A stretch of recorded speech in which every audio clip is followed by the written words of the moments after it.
Hello everyone, welcome to my channel. I am here to help you today.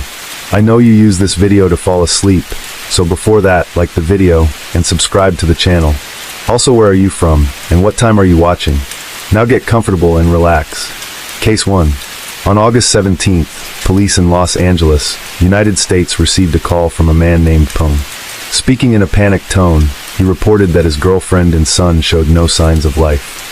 Upon receiving the report, the police quickly arrived at the location provided by Peng. There, they confirmed that both individuals were deceased and immediately called in the forensic team. While forensic personnel were examining the scene and some investigators were assessing the surroundings, an officer took Peng's statement on site.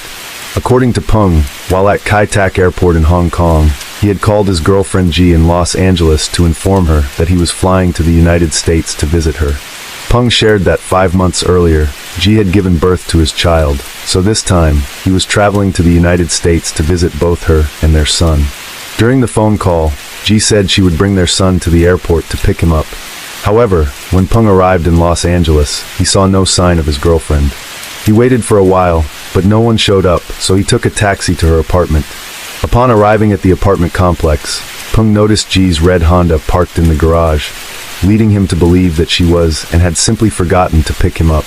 Peng then went straight to his girlfriend's apartment, but the door was closed. He knocked for a while, but no one answered, so he went to the building management to request a key, claiming to be Ji's husband. However, the building management checked and found that Peng was not listed among Ji's emergency contacts, so they denied his request. As a result, he had no choice but to wait outside the apartment. By midnight, Ji had still not returned home. Peng pushed against the door and discovered that it was not locked, but merely shut. He quickly entered his girlfriend's home and was horrified to find her lying on the floor with visible injuries. At that moment, Ji was wearing a black and white polka dot dress. Without hesitation, Peng searched for their son, only to find him lying under a blanket. He immediately called the police. After gathering Peng's initial statement, the police continued investigating the scene.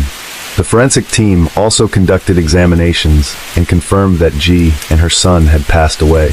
In particular, upon examining Ji's condition, forensic experts assessed that the perpetrator likely harbored a deep grudge against her. Considering the estimated time of death for the two victims, flight records, and CCTV footage from Ji's apartment building, police determined that Peng did not have enough time to commit the crime. As a result, he was ruled out as a suspect. At the scene, police found no footprints, fingerprints, or sharp objects.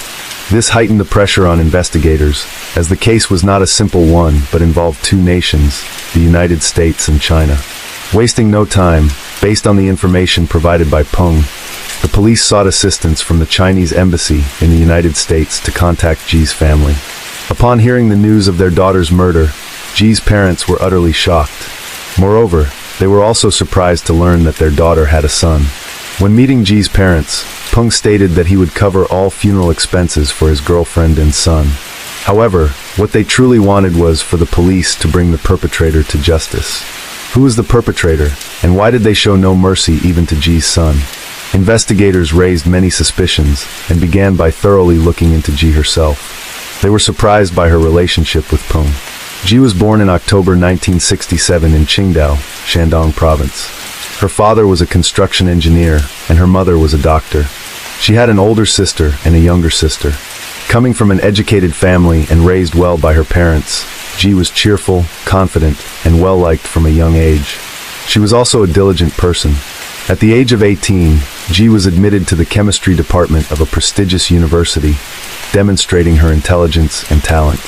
Particularly, thanks to her outstanding academic achievements, Ji received scholarships every year. Additionally, she was 1.72 meters tall, had delicate facial features, and fair skin, earning her the title of a goddess of her school. Not only was she educated and beautiful, but Ji was also highly skilled in sports, especially volleyball. She even represented her university in various competitions. After graduating from university and passing several rigorous interviews, in 1985, Ji was hired to work at the renowned Weiquan Dynasty Hotel in Qingdao. There, Ji worked diligently, and her abilities were recognized by colleagues. She was quickly promoted to secretary for the general manager with a monthly salary exceeding 400 yuan. At the time, such a salary was considered high, equivalent to a programmer, earning 30,000 yuan per month today. Ji's parents were pleased, but they still felt that working in a hotel would not provide long-term stability for their daughter. However, Ji paid no heed and continued working there. Ji enjoyed her job at the hotel, as it gave her opportunities to meet and interact with influential people. Among them was a wealthy man from Taiwan, Peng. In her second year of employment, Ji met Peng, a Taiwanese millionaire. He was born in Tainan and was 24 years older than Ji at the time. Peng was the owner of Taiwan's largest electronic communication equipment company at the time. His business spanned over a dozen countries worldwide. In China, Peng's company also had branches in Qingdao, Shanghai, Guangzhou, Zhuhai, and many other locations. At that time, his company was valued at $200 million. During a business trip to Qingdao, where he was also staying at the Weiquan Dynasty Hotel, Peng met Ji. At the time, Ji was just a young woman in her early 20s, with a significant age gap, as well as stark differences in social status and background between them. However, Peng was unconcerned about these disparities and sought to get closer to the beautiful woman. He frequently found excuses to meet Ji, and over time, she developed feelings for the successful businessman. Sometime later, Ji left her job in Qingdao and moved to Shanghai. Peng hired her into his company as his assistant and secretary. Furthermore, Peng paid a high price to rent a luxurious apartment for Ji in Shanghai. Whenever they had free time, they would meet and spend time together. As their love deepened, even though they were not married, Ji gave birth to a son for Peng. She gave birth in the United States, yet their relationship remained unchanged. However, what shocked the police was that, upon investigation, they discovered that Ji was not Peng's girlfriend, but, in fact, his mistress. The man was already married. In particular, during their investigation into Peng's wife, the police uncovered surprising clues. What were they? Peng's wife was Lin. All assets, stocks, and everything else in the company were under both their names. More importantly, Peng's company had grown to such a vast scale thanks to the joint efforts of both him and his wife. They also had 2 sons who were studying abroad in the United States. During the investigation, the police discovered that Peng's wife was aware of her husband's relationship with Ji and had even met his mistress before. One day, Lin noticed that their household phone bill had suddenly increased significantly over the past few months, especially after her husband's business trips to Shanghai. At first, Lin assumed these were work-related calls, but upon checking, she found that all the numbers her husband had dialed belonged to a single landline. How could a business collaboration be so extensive that it required calls lasting for months? Sensing something was wrong, Lin decided to investigate further. Eventually, through revelations from Peng's employees and evidence gathered from his belongings, Lin discovered that her husband was having an affair. Previously, whenever Peng returned home, his clothes often had lipstick stains left by another woman. When Lin questioned him, he always made up various excuses to cover up the truth. Finally, when Lin presented the evidence, Peng confessed to his wife about what he had done. He also promised that he would no longer contact Ji. After that, Ji returned to Qingdao to work. Did Peng truly listen to his wife and stop contacting Ji? Of course not. The two resumed their communication not long afterward. Upon discovering that her husband was still in touch with his mistress, Lin was furious. She flew to Qingdao, went to Ji's workplace, and publicly berated her husband's lover. By that time, all of Ji's colleagues knew about her affair in Shanghai. Overwhelmed with shame, she decided to have a direct conversation with Peng. However, to Peng, Lin was not just his wife, but also his business partner. He admitted that he truly loved Ji, but could not leave his wife and children. After careful consideration, Peng decided to send Ji to the United States, so she could continue her studies and enjoy life there. Ji agreed and moved into Peng's villa in Los Angeles, which was jointly owned by him and his wife. However, sometime later, Lin called the phone and Ji answered. This enraged her as she realized that her husband's mistress was living in a property she legally co-owned. Lin immediately flew to the United States and threw away all of Ji's belongings from her wardrobe. A heated argument broke out between the two women, escalating into a physical confrontation. Amid the chaos, Peng appeared and tried to intervene. Peng's act of protecting his mistress made Lin even angrier. However, she declared that she never wanted to see Ji again. Although Lin and Ji had a tense relationship, there was no concrete evidence to suggest she was involved in the case. Therefore, the police continued searching for clues. Eventually, they received the forensic examination results. During the previous autopsy, forensic experts discovered a bite mark on G's arm and had collected a saliva sample from the wound. However, upon analysis, they confirmed that the saliva did not belong to G, ruling out the possibility that she had bitten herself due to itching or pain. Sometime later, when the police learned about G and Lin's past conflict, forensic experts compared the collected saliva sample with Lin's saliva, which Peng had helped them obtain. The results showed a perfect match. There was only one explanation for this. Lin had met G at the time of the incident. The police identified Lin as the suspect. Notably, at the time of the crime, Lin was in the United States, residing in her private home, which was just over 4 kilometers away from G's residence. Based on the evidence and clues gathered, the police decided to take Lin's statement. However, they encountered another challenge. The crime took place in the United States, but both the victim and the suspect were Chinese nationals. How could you? Authorities summoned Lin. After careful deliberation, they found a solution and contacted Peng, asking him to bring his wife to the United States to cooperate with the investigation.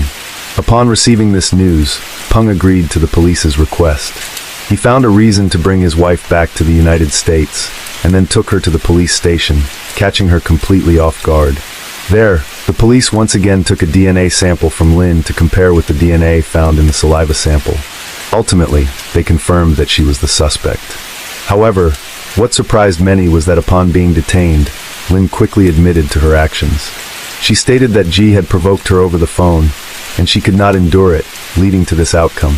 Lin recounted the entire incident, shocking the investigators, and even Peng himself could not believe that his wife was capable of such actions. According to Lin's testimony, in June 1992, G became pregnant. To conceal this, she gave birth in the United States and lied to her parents, claiming she was going there to study.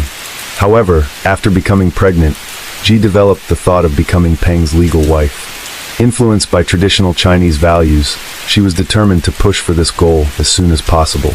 After the child was born, Peng continued to visit G whenever he had free time. If he couldn't, he would frequently call to check on her and the baby. These actions led Lin to discover that her husband had a child with his mistress. When Lin called G, feeling confident because she had given birth to a son, spoke with an air of superiority. She even mentioned that her villa was by the beach, had a swimming pool, and most importantly, that she had given Peng a son. Lin worried about whether this would affect her children's inheritance rights. Under such circumstances, she devised a terrifying plan. On August 17, 1993, Lin arrived in the United States and called G, saying she wanted to meet and talk, but did not know where she lived. To gain G's trust, Lin lied, claiming that she would voluntarily withdraw from the 3-person entanglement so that Peng could fully devote himself to G. Unexpectedly, G truly believed her words. She provided her address without realizing that this action would lead to disastrous consequences. Lin knocked on the door. As soon as G opened it, Lin immediately executed her plan. In a fit of rage, she bit G's arm, leaving a clear mark. Lin then proceeded with her plan against G's child. After succeeding, she quietly left, acting as if she had never been there. Lin deliberately moved in areas where the building's security cameras could not capture her, which is why the police did not find any footage of her when reviewing the recorded videos. With Lin's confession and the evidence collected by the police, she was officially indicted and brought to trial. In 1995, Lin's trial officially took place. A jury of 12 members listened to the evidence presented by both the prosecution and the defense. In the very first trial, Lin changed her testimony and denied committing the crime. However, the court found her guilty of double murder and sentenced her to life imprisonment without parole. Lin disagreed with this verdict, arguing that the police's evidence collection was illegal and inadmissible, leading to the exclusion of her recorded confession. In the second trial, the jury determined that Peng was also involved in the case. They believed that he feared G and their child would jeopardize his life and career, which may have led him to support his wife's actions. After multiple trials, a few months later, Lin admitted to her actions. However, she refused to acknowledge it as first-degree or second-degree murder, insisting that it was manslaughter because she was not in a clear state of mind after hearing G's taunts. Before the court delivered its final verdict, the judge received over 400 letters, many of which pleaded for leniency for Lin, including one from Peng. The letter stated that he felt obligated to speak on behalf of his poor, unfortunate wife. Peng claimed that after over 20 years of marriage, he knew she was a kind-hearted woman and firmly believed in her innocence. Before the sentencing, Lin called herself a poor and unfortunate woman abandoned by God. She expressed sorrow over not being able to be a good mother. The trials continued until 2001, when the final verdict was reached.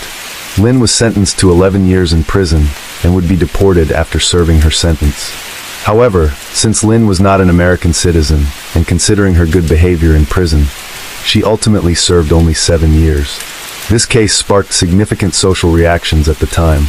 Some sympathized with Lin, believing that her happy family had been destroyed by Ji's sudden appearance. However, another group of netizens argued that although Ji was the third party, she did not deserve such a fate. Disregarding human life is absolutely unacceptable. Some even felt that Ji had been deceived by Peng because in reality, he never transferred any assets into her name. This indicated that Peng had never truly trusted or been serious about his relationship with Ji, despite her giving birth to his son. If Peng had divorced Lin, the market value of his company and their other assets would have been affected. As a businessman, how could he do such a thing? Perhaps, in the end, the person who should feel the most guilt is this man. Although the case ultimately concluded in this manner, many unanswered questions remained, such as whether Lin's eldest son was involved in the incident. The reason many people suspected this was that Lin was petite, in stark contrast to Ji, who was athletic and had a tall stature. Many found it difficult to believe that Lin could have carried out the entire plan alone. However, no further investigation was ever conducted. Currently, Peng has also disappeared from the business world. No one knows where he is or who he is living with, but perhaps he will have to live with regret for the rest of his life. This was the case that shocked public opinion in the United States, China, and Taiwan for many years, which we wanted to share with you. Case 2. On the morning of November 6, 2009, a man from Kita, Hiroshima Province, Japan, took a basket and went up the mountain to pick wild mushrooms. When he reached a hillside near a cliff, he spotted a large mushroom, partially covered by dry leaves. The man rushed over, grabbed the mushroom stem, and prepared to pull it out when he suddenly noticed something horrifying next to the mushroom. Terrified, the man quickly backed away and frantically ran down the mountain, fumbling for his phone to call the police. "I found a human head," the man shouted into the phone, repeating the phrase several times. Just a few minutes later, several police cars arrived at the scene and cordoned off the mountain to investigate. Following the man's directions, they found a severed head with shoulder-length hair, a bruised face, and a shoe print on the left cheek. Due to severe decomposition, the police could not identify the victim. Recognizing the brutality of the case, the police mobilized an additional 300 personnel to search the surrounding mountain area. Since the mountain range was located on the border between Shermaine and Hiroshima, police from both prefectures joined forces for a joint investigation. The next day, November 7th, they discovered another body part on the slope below the cliff. On November 8th, the police found yet another part, believed to belong to the same person, all in a horrifying state. After piecing the found parts together, the forensic doctor confirmed that the victim was a young woman, and the injuries were inflicted post-mortem. The estimated time of death was between October 26th and October 31st.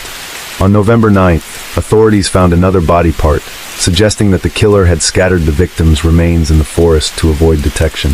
The final discovery occurred on November 19th, when police found pieces of flesh and fingernails. Some organs remained missing and were never recovered. Since no blood was found at the scene, authorities suspected that the victim had been killed elsewhere and then brought to the mountain to dispose of the body. Police from both prefectures reviewed missing person reports from both areas. Investigators from Shermaine discovered a missing person report matching the time of the crime.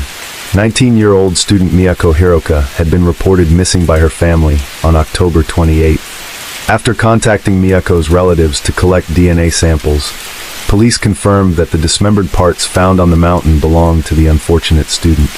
The murder immediately shocked all of Japan, and numerous press agencies and local TV stations flocked to the scene to cover the story. At this point, a series of strange events began to occur, making the case even more mysterious. A TV station sent a reporter to the crime scene at night to report on the incident, adding to the eerie atmosphere. After returning to the station, The technical staff reviewed the footage and discovered a girl's voice repeatedly saying, "Why me?" Terrified, the station staff refused to return to the crime scene a second time. When this information was made public, the Japanese people believed that it was undoubtedly the voice of Miyako's ghost. However, more pragmatic individuals carefully analyzed the video and repeatedly listened to the supposed ghostly phrase, suggesting that people were mistaken. The phrase in the video was not "Why me?" but a similarly pronounced phrase, "That's bad," possibly a comment made by a female police officer at the scene, accidentally picked up by the TV station's microphone. This explanation seemed more reasonable to many, but some still disagreed with it. They argued that because Miyako had been murdered so brutally, her spirit could not rest and remained wandering around the mountain. It seemed that the believers in the supernatural theory were right, as later in the case, another unexplained phenomenon occurred, which will be revealed at the end of the video. For now, let's continue to explore the reasons behind Miyako's disappearance and her personal life, as these revelations make the case even more intriguing. Miyako Hiroka was from Kagawa Province. At the time of the incident, she was a first-year student at Shermaine University. Friends described Miyako as a cute, cheerful, and hardworking girl who always achieved high grades in all subjects. She did not have a boyfriend and had no conflicts with her classmates. Since childhood, Miyako had dreamed of traveling the world, so when she learned about the opportunity to become an exchange student at the Russian Maritime University, she was thrilled. Being a thoughtful person, Miyako knew that studying abroad as an exchange student would undoubtedly cost her family extra money. To ease the financial burden on her parents, she decided to work part-time after classes to save up for tuition. Before long, she found a job at an ice cream shop about 2 kilometers over 1 mile away from the university, returning to campus after 9 p.m. when her shift ended. Usually, she could take the bus between the ice cream shop and the university, but to save money, Miyako chose to walk. She explained to a friend that the 1 mile distance wasn't too far and saw it as a way to stay fit. However, walking meant crossing a small deserted forest with no signs of life. On her way to the ice cream shop, it was still daytime, so nothing seemed scary.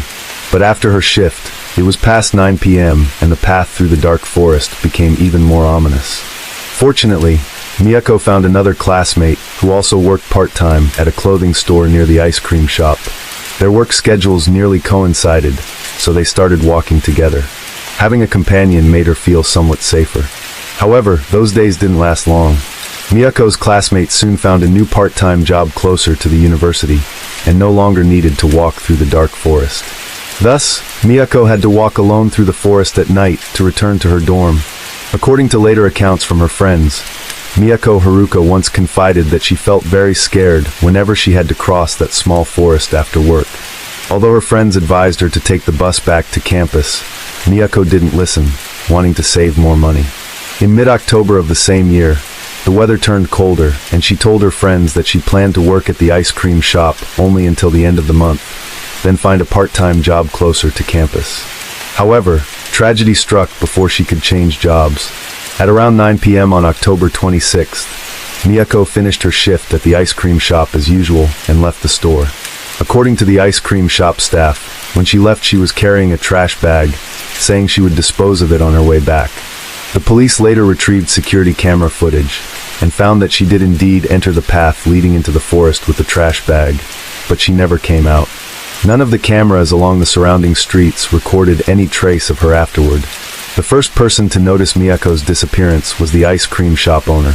The next afternoon, on October 27th, the owner noticed that she did not show up for work as usual. Since the owner only had her parents' phone number, they called to ask why Miyako didn't come to work. As soon as her parents received the call, they felt something was wrong, because Miyako usually called them at least twice a day. Since the evening of the 26th, they hadn't heard from her, and when they tried calling back, they couldn't reach her. Assuming her phone had run out of battery, her parents didn't think much of it until they received the call from the ice cream shop owner. They immediately contacted the dormitory manager, who informed them that Miyako had not returned to her room since the evening of the 26th.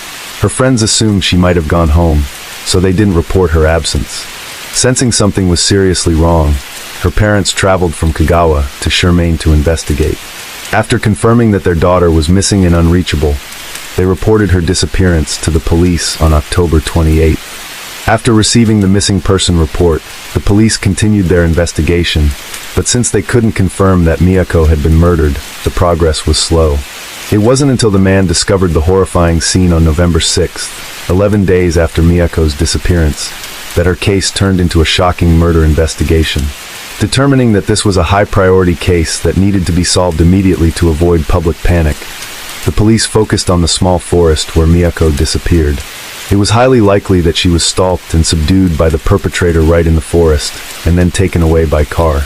According to some students, a strange car had been seen near the university campus, with the driver frequently trying to approach female students. The police also checked security footage from her workplace and discovered a white Toyota parked near the employee entrance. The footage did not show anyone getting into the car, but a shopping center employee mentioned seeing a young woman getting into it. However, the witness could not clearly see the license plate or identify who was inside the car. Due to the darkness and the lack of additional surveillance cameras, the police could not determine which direction the car had gone. Based on the collected clues, the Scientific Investigation Unit of the police agency created a profile of the suspect. The place where the victim was found, Mount Garyu, was only 25 kilometers, nearly 15 miles from Hamada, and about a 50-minute drive. Since the white Toyota had been spotted at both the university and the shopping center, the police concluded that the perpetrator likely lived nearby and was familiar with Miyako's routine. Moreover, since Mount Garyu was a local tourist spot, it was likely that the perpetrator disposed of the victim's remains at night to avoid being seen.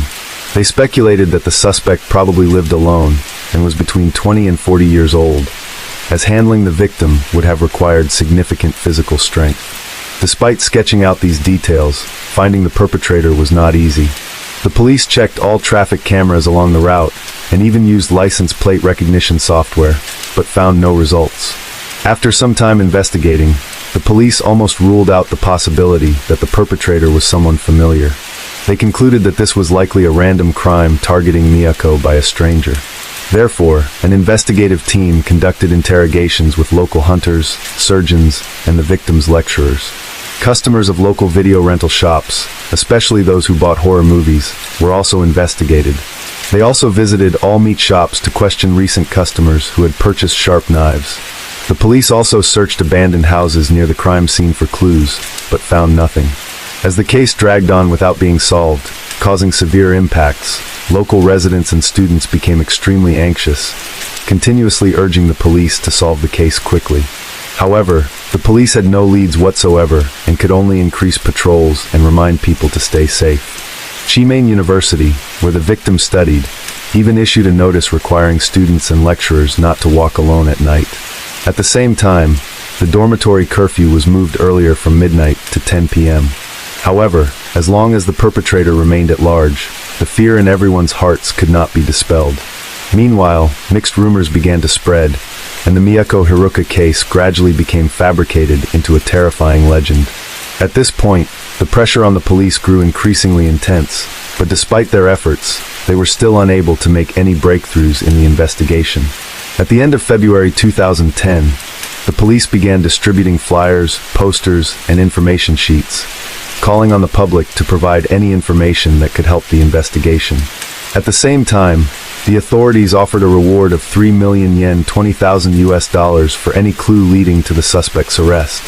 By April 26, 2010, 11,000 flyers had been printed and distributed. Despite the influx of information, ultimately, all of it was confirmed to be worthless. As of September 2010, more than 60,000 investigators had participated in the case, and this number eventually soared to 310,000. However, even that was not enough. As the investigation remained at an impasse, the case remained unsolved, and not even the suspect's identity had been discovered. It was not until 2016 that the case made significant progress, by which time 7 years had already passed. In 2016, license plate recognition technology had advanced significantly, so the police decided to apply this technology to rescan old CCTV footage from the time the case occurred. They rescanned all license plates and reviewed those who had left Shermaine around the time of the incident. After some effort, the authorities discovered a white Toyota that had appeared near the forest. Records showed that this car traveled from Masuda to Hamada on October 26, 2009, and returned to Masuda on the 27th. The vehicle's travel time exactly matched the period when Miyako went missing and was later murdered. This was also the car that the victim's colleague had seen parked outside the shopping center. Upon investigation, the police found that the car's owner was Yasuharu Yano, 33 years old. The police immediately began looking into this man. Yasuharu was from Shimonoseki City, Yamaguchi Province. His family was well off. His father ran a rice shop, his mother owned a laundry, and Yasuharu also had a younger brother. Yasuharu had an excellent academic record and was considered a model child in the eyes of the neighbors. Classmates described Yasuharu as serious and quite reserved, and he also held a black belt in judo. Thanks to his outstanding athletic achievements at school, he was invited to join the Japan Self-Defense Forces, but Yasuharu declined to study engineering at a university in Fukuoka. He was also a drummer in a band, but the group disbanded due to internal conflicts. Yasuharu once confided to friends that he suffered from focal dystonia in his left hand, which ended his hopes of pursuing a music career. Feeling frustrated, he dropped out of university, despite his parents and teachers trying to convince him otherwise. In 2001, he attacked a stranger, but the woman managed to escape. Fearing arrest, Yasuharu fled to Tokyo and took up manual labor jobs to make a living.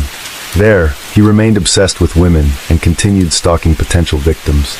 In 2004, he attempted to assault a woman in Sujinami Ward, using a knife to restrain her. The victim resisted, sustaining only minor injuries, and managed to escape. Undeterred, just 15 minutes later, Yasuharu approached another woman, but she also fought back and escaped. Both victims reported to the police, and Yasuharu was arrested and sentenced to 3 years and 6 months in prison. He was released in 2008, but failing to find a job in Tokyo, he returned to his hometown of Shimonoseki, Yamaguchi, and worked as a salesman. Despite his quiet demeanor, Yasuharu was an excellent employee, securing many valuable contracts. His achievements were praised by his superiors, who transferred him to Masuda, Shirmane Prefecture, to manage a branch office. The police discovered that the branch office of Yasuharu's company was very close to the ice cream shop where Miyako worked. By this point, the police were 50% certain that Yasuharu Yano was connected to the 2009 case, so they decided to delve deeper into his personal life.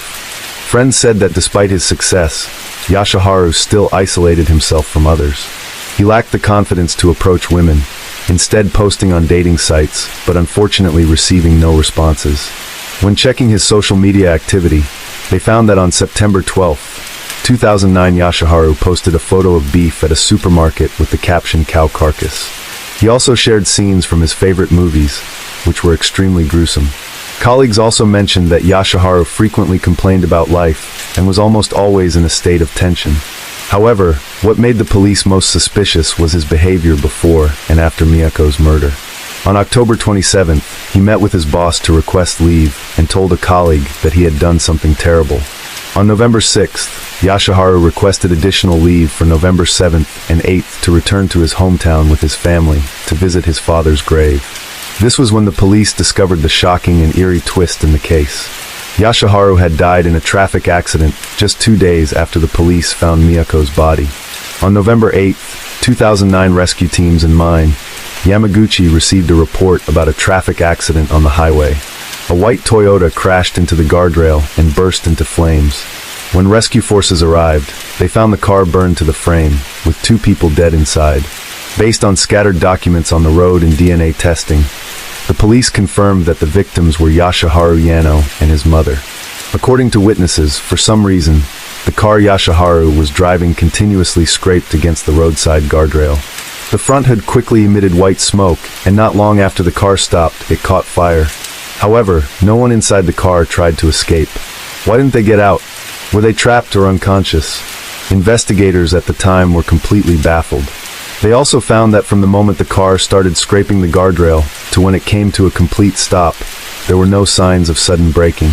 Normally, such an accident would attract significant attention, but at that time, the Miyako murder case was making headlines, so no one paid much attention to the accident. The police believed that while driving, Yasuharu might have heard news of the case on the radio, possibly out of fear and unwillingness to face justice. He deliberately caused the accident as an act of suicide. It is also likely that he rendered his mother unconscious so she could not escape, then chose to die with her in the car. However, all of this was just police speculation. Although the police had identified the car owner as Yashaharu and gathered many clues suggesting he could be the suspect in Miyako's murder case, they wanted to be more certain. To that end, the police went to his hometown to investigate further. At that time, Yashaharu's younger brother was still living in the family's old house. When he learned the reason for the police visit, he handed over some of his brother's belongings, including a camera. Even though the camera was damaged by the fire and most of the photos had been deleted, the police managed to recover more than 57 images. These images ultimately dispelled any remaining doubts about Yashaharu's crime. He was indeed the perpetrator in Miyako's case. These horrifying photos, taken on October 27, 2009, documented the entire process of the victim being murdered. After confirming Yashaharu as the culprit, the police announced this to the public at the end of 2016. Miyako's family could finally close the case after 7 long years, but Yashaharu's younger brother faced a different reality. When Yashaharu's cruel actions were made public, his brother had to endure the pain of being ostracized and shunned by neighbors and public opinion. Moreover, his and his wife's business went bankrupt, forcing them to move elsewhere. Since the perpetrator had died, the police could only hypothesize about what had happened. They believed that Miyako was abducted by Yashaharu on her way home from work, taken to his house in Masuda, and murdered there. Afterward, he processed the victim's body and disposed of it in the Garia mountain area. Even though Yashaharu had been dead for 7 years, the police still submitted the case file to the prosecutor's office on December 20th, 2016, seeking prosecution. However, on January 31st, 2017, the prosecutor decided not to prosecute, officially closing the case. Nevertheless, the public announcement of the investigation's conclusion did not eliminate the lingering doubts among the public. People began to show deep interest in Yashaharu's accident. Many agreed with the police, believing that he might have deliberately caused the accident out of fear of his crime being exposed. However, some speculated that his accident might have had a spiritual aspect, possibly being revenge from Miyako's spirit. Regardless of the theories, Miyako's case serves as a cautionary reminder for young women not to walk alone at night in isolated areas. Case 3. The true crime case that took place in Peru, Indiana, USA. As the clock approached midnight on August 3rd, the phone rang at the 911 dispatch center. A panicked woman's voice said, "It's my husband. There's blood on him." The dispatcher tried to calm the woman down and asked for the necessary information. Soon, phones were ringing off the hook in law offices and law enforcement agencies across Peru. The victim was Mr. James Grund, 47 years old, also known as Jimmy, a prominent lawyer and former Miami County prosecutor. This information immediately shocked the entire city, as the victim came from a distinguished and powerful family. Police officers who had previously attended parties at James's spacious, well-kept home now arrived there to investigate a murder scene. At the scene, James had been fatally shot through his left eye. While authorities carried out their work, Susan Grund remained in shock over what had happened. She claimed it seemed like her husband had been attacked unexpectedly by a burglar. Evidence included a ransacked bedroom, with items from 2 suitcases scattered all over the place. Their wardrobe had been rummaged through, and jewelry kept in a drawer was missing. However, clues at the scene made investigators suspect that the burglary theory seemed unlikely. When the police arrived, James's body was found on the sofa in front of the coffee table in the bedroom. This was where he would often work and watch TV. The table was still cluttered with bills, checks, record slips, and the remote control. It appeared that the victim had been working with the papers spread out in front of him, and he was still clutching a tissue in his hand. It seemed as if the intruder surprised the victim rather than frightened him. But why would he react that way to a burglar? Moreover, why would the burglar stalk and kill James instead of stealing valuables from the house? Forensic technicians from the Indiana State Police suspected that the disorder in the house seemed staged. After noticing the unusual details at the scene, investigators also observed the wife's strange behavior. While authorities were carefully examining the scene, Susan kept insisting that their house had been broken into. The provocatively dressed woman claimed that on the day of the incident, her husband had several appointments and came home late at night. Knowing her husband would be home late, she said she spent most of the day at her mother's house with her children. Police found it odd that Susan kept insisting there had been a burglary, despite the crime scene details suggesting otherwise. When investigators began interviewing people, she acted strangely by reminding her relatives not to talk much to the police. However, they still went to the police station and gave statements, leading to some unexpected discoveries. Detectives learned that Susan's activities on the day her husband was murdered were quite different from what she had claimed. Susan had been going out repeatedly, and even returned home around 9:30 p.m. She told others that her husband was still in his study.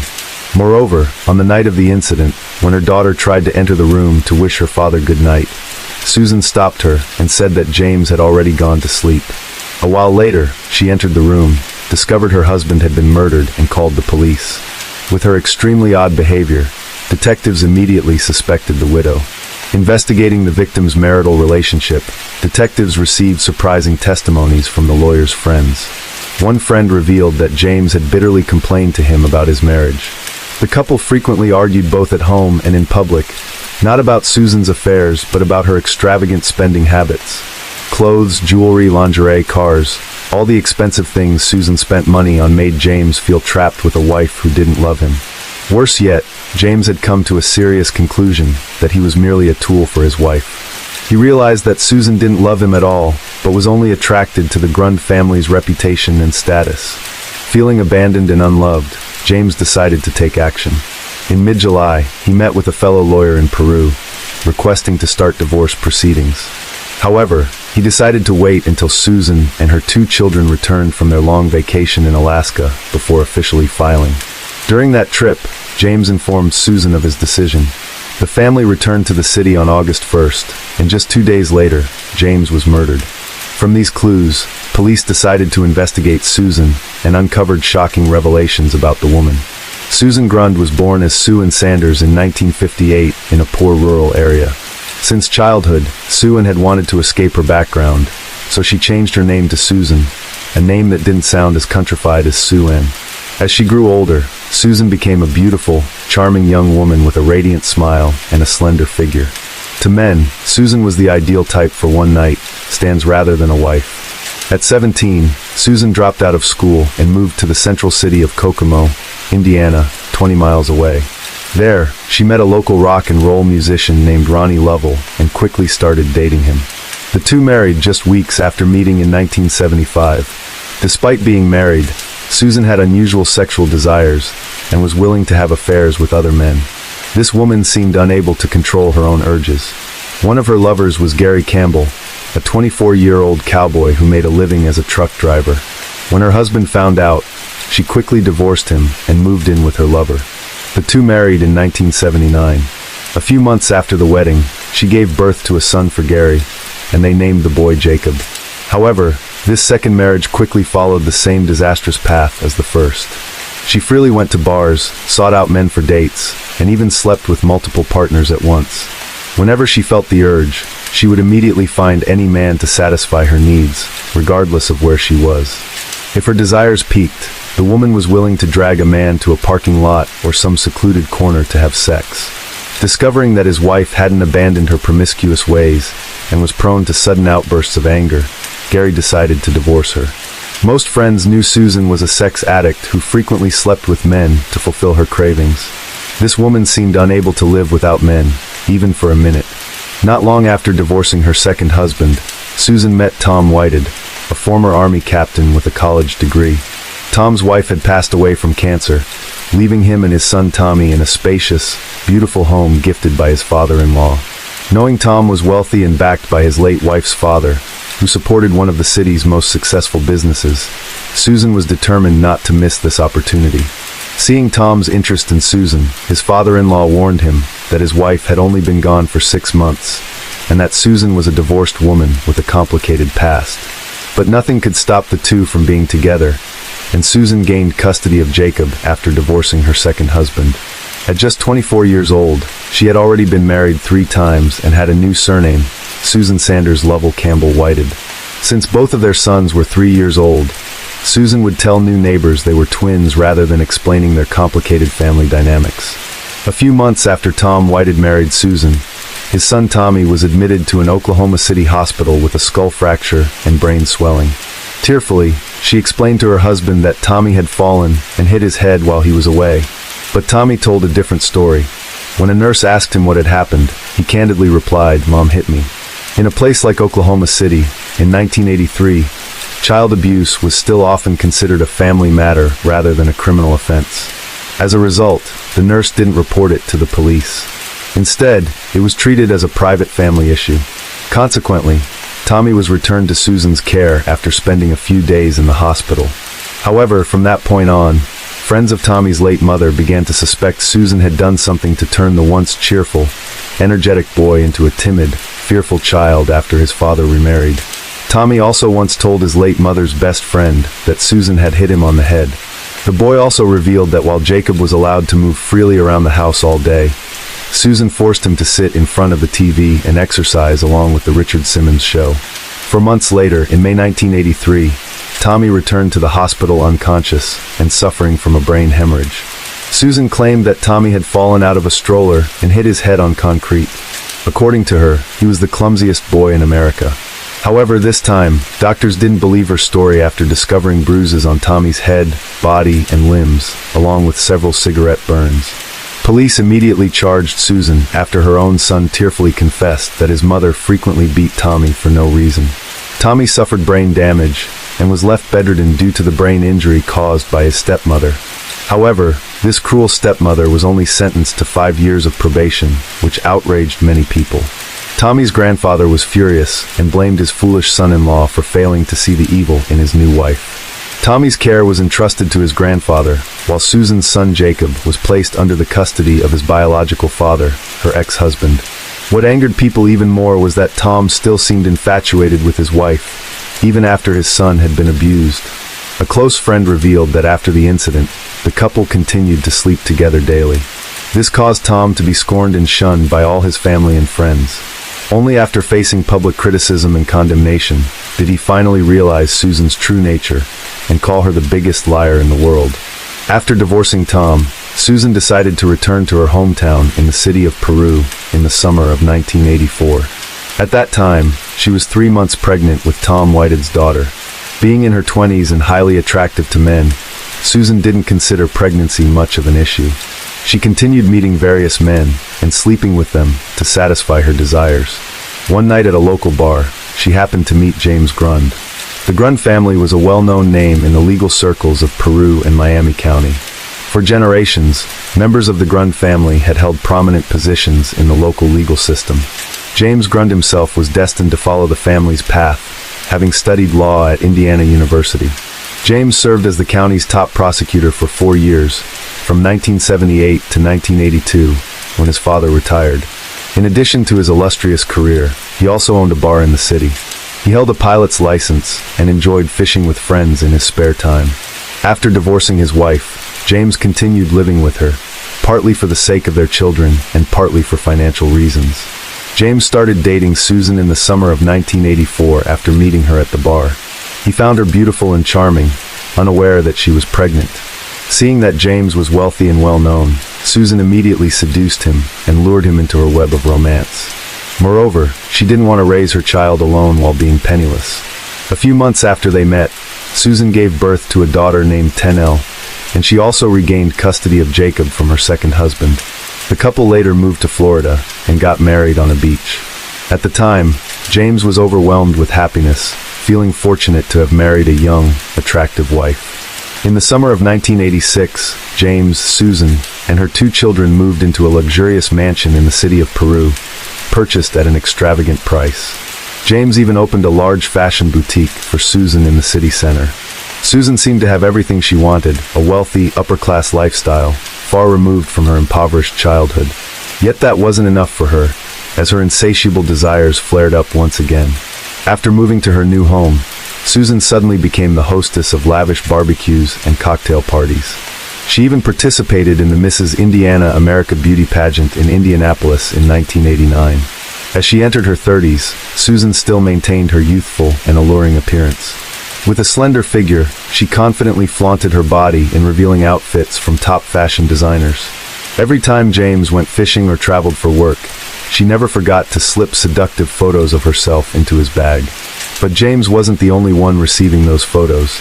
As he aged, James's physical capabilities declined, and this was when Susan resumed her promiscuous lifestyle. With her flirtatious nature, this woman once again sought out new men to add to her collection of lovers. Before long, the entire city of Peru was buzzing with rumors about Susan's wild behavior. Susan openly shared details about her encounters with men with close friends, even her mother and sister. She didn't hide the number of lovers she had, which included an accountant, a handsome local police officer, and a devoted Baptist churchgoer. She even slept with some of her husband's friends and colleagues. Her flings took place at bars, during secretive nights at Indianapolis hotels, or in her sister's apartment in Kokomo. This woman wasn't shy about seducing even gay men, just to get the attention she constantly craved. Although James heard countless rumors about his wife, he merely shook his head and shrugged it off, knowing he couldn't meet her needs. No one could deny, however, that their marriage had begun to deteriorate. Over time, James spent more time with his fishing and drinking buddies. Little did he know, this gave Susan the freedom to pursue her string of lovers. Half the population of Peru, including police officers and prosecutors, knew about the couple's turbulent relationship. Meanwhile, half the men in the city had reportedly slept with Susan. From this, police began to suspect that Susan may have killed her husband because he couldn't satisfy her desires. However, the investigation faced difficulties from the start, due to a lack of concrete evidence, and things soon became more complicated. At the same time, James' son from his first marriage, David, revealed a crucial clue. When David learned that police had found a 9mm shell casing at the crime scene, he suddenly remembered something. On July 4th, something strange had happened. A 9mm pistol had been stolen from David's house. Coincidentally, that same afternoon, Susan had stopped by David's home and asked about the location of the gun. After returning from a fireworks display that night, David discovered that someone had broken into his house and taken only the pistol. He suddenly remembered that he had once fired that gun into a wooden post. Police later retrieved that bullet and compared it to the one found at James' murder scene. The results were shocking. The two bullets were a match. The 9mm pistol stolen from David's house was indeed the weapon used to kill his father. Immediately after the murder, Susan began the process of claiming her husband's $250,000 life insurance policy. She declared herself the executor of James' will. But this wasn't easy since James' two children, Jama and David, filed a petition to prevent her from doing so. James' children found an ally in the investigators working on the case, including Sergeant Gary Nichols, James' best friend. Nichols took it upon himself to ensure that Susan wouldn't receive a single cent from James' insurance policy. 3 months after the murder, on November 2nd, a chance encounter changed everything and helped police catch the killer. Darlene Wardens, Susan's sister, happened to run into Bob Brinson, the lead investigator on the case. After some hesitation, Darlene decided to share a story she had kept secret for a long time. The woman confessed that she had been burdened with guilt and felt the need to reveal the truth. Darlene revealed that on September 2nd, Susan had confided in her and their mother, Nellie Sanders, admitting that she had killed James. Susan also confessed that the murder weapon was a 9mm pistol, which she had hidden inside a Christmas teddy bear. The teddy bear had been stored with holiday decorations in the laundry room. Although shocked by the horrifying revelation, Darlene agreed to help her sister. The three women took the gun, placed it at the bottom of a metal pot, and then poured cement over it, creating a heavy concrete block. This pot was then stored at a nephew's house within the family. With this tip from Susan's sister, police rushed to the nephew's house to retrieve the pot containing the murder weapon. However, when they arrived, the pot was missing. Despite lacking the murder weapon, police proceeded to arrest Susan on November 4th. While the investigation continued, prosecutors prepared the case for trial, scheduled for the fall of 1993. About 10 weeks before the trial, Susan's mother, Nellie Sanders, walked into the police station and turned herself in. She admitted that she had hidden the pot in her attic, fearing it would fall into police hands. Overcome with guilt and fearing she would be charged as an accomplice, she decided to confess everything. Authorities quickly recovered the murder weapon exactly where she had described, making the case against Susan much stronger. Susan's trial began on September 27, 1993, drawing the attention of the entire city of Peru. The case shocked the community as numerous family secrets were exposed, playing a crucial role in unraveling the truth. The most shocking moments in the trial came from the testimonies of both the victims and the defendant's family members. When explaining why she hid the gun, Susan gave conflicting and confusing statements. She claimed that upon returning home the night of the murder, she discovered that James had been killed and immediately called the police. Seeing the gun on the floor, she recognized it as her stepson David's pistol. Fearing that David might be involved in the incident, she claimed she hid the gun inside the teddy bear. When questioned further, Susan sobbed and tearfully claimed that she was worried about David because the two of them had been having an affair for 2 years. This testimony caused an uproar in the courtroom. When it was David's turn to take the witness stand, he expressed disgust and completely denied his stepmother's accusations. He angrily declared, "I never had an affair with that woman." The complex relationship between the stepmother and her stepson further intensified the tension in the courtroom. Other family members of Susan, including her mother Nellie and sister Darlene, also harshly criticized her. Darlene, with a face full of anger, firmly stated that her sister was a compulsive liar who distorted everything. After 15 hours of intense deliberation, the jury failed to reach a conclusion because 2 members believed Susan was not guilty. However, a second trial held in March 1994 changed the outcome. Prosecutor Siders, taking cues from interviews with jurors, adjusted his strategy. He summoned 5 new witnesses, all of whom knew Susan through the victim.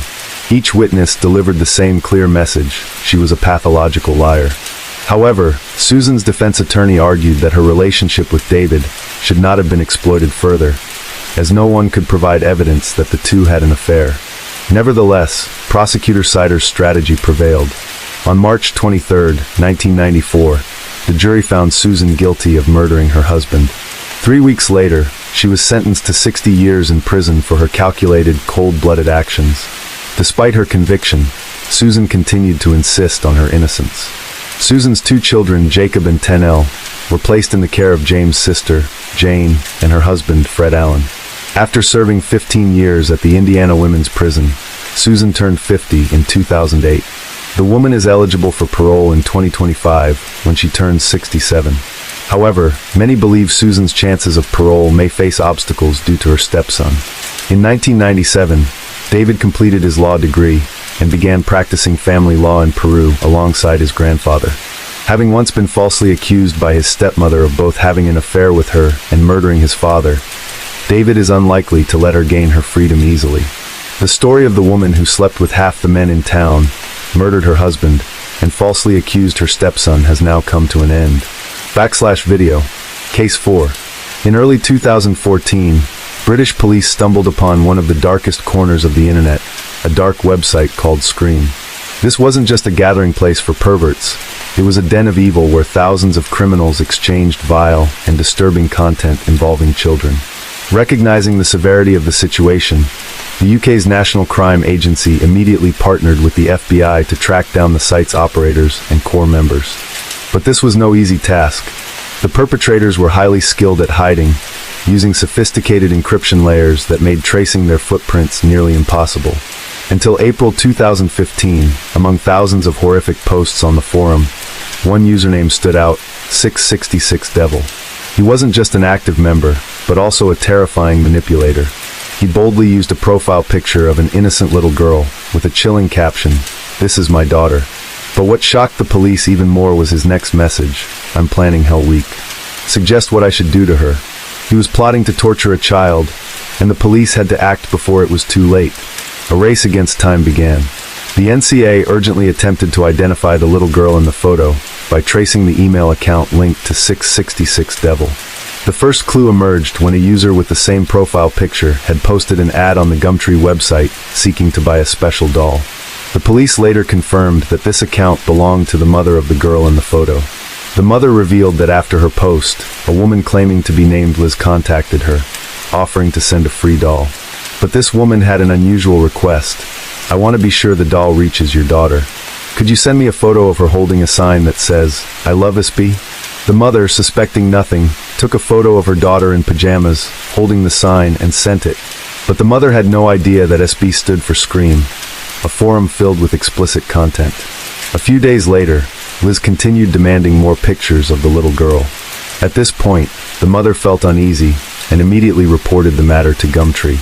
However, after an investigation, the police discovered that Liz was merely a fake name, her IP address completely masked, and all traces vanished without a trace.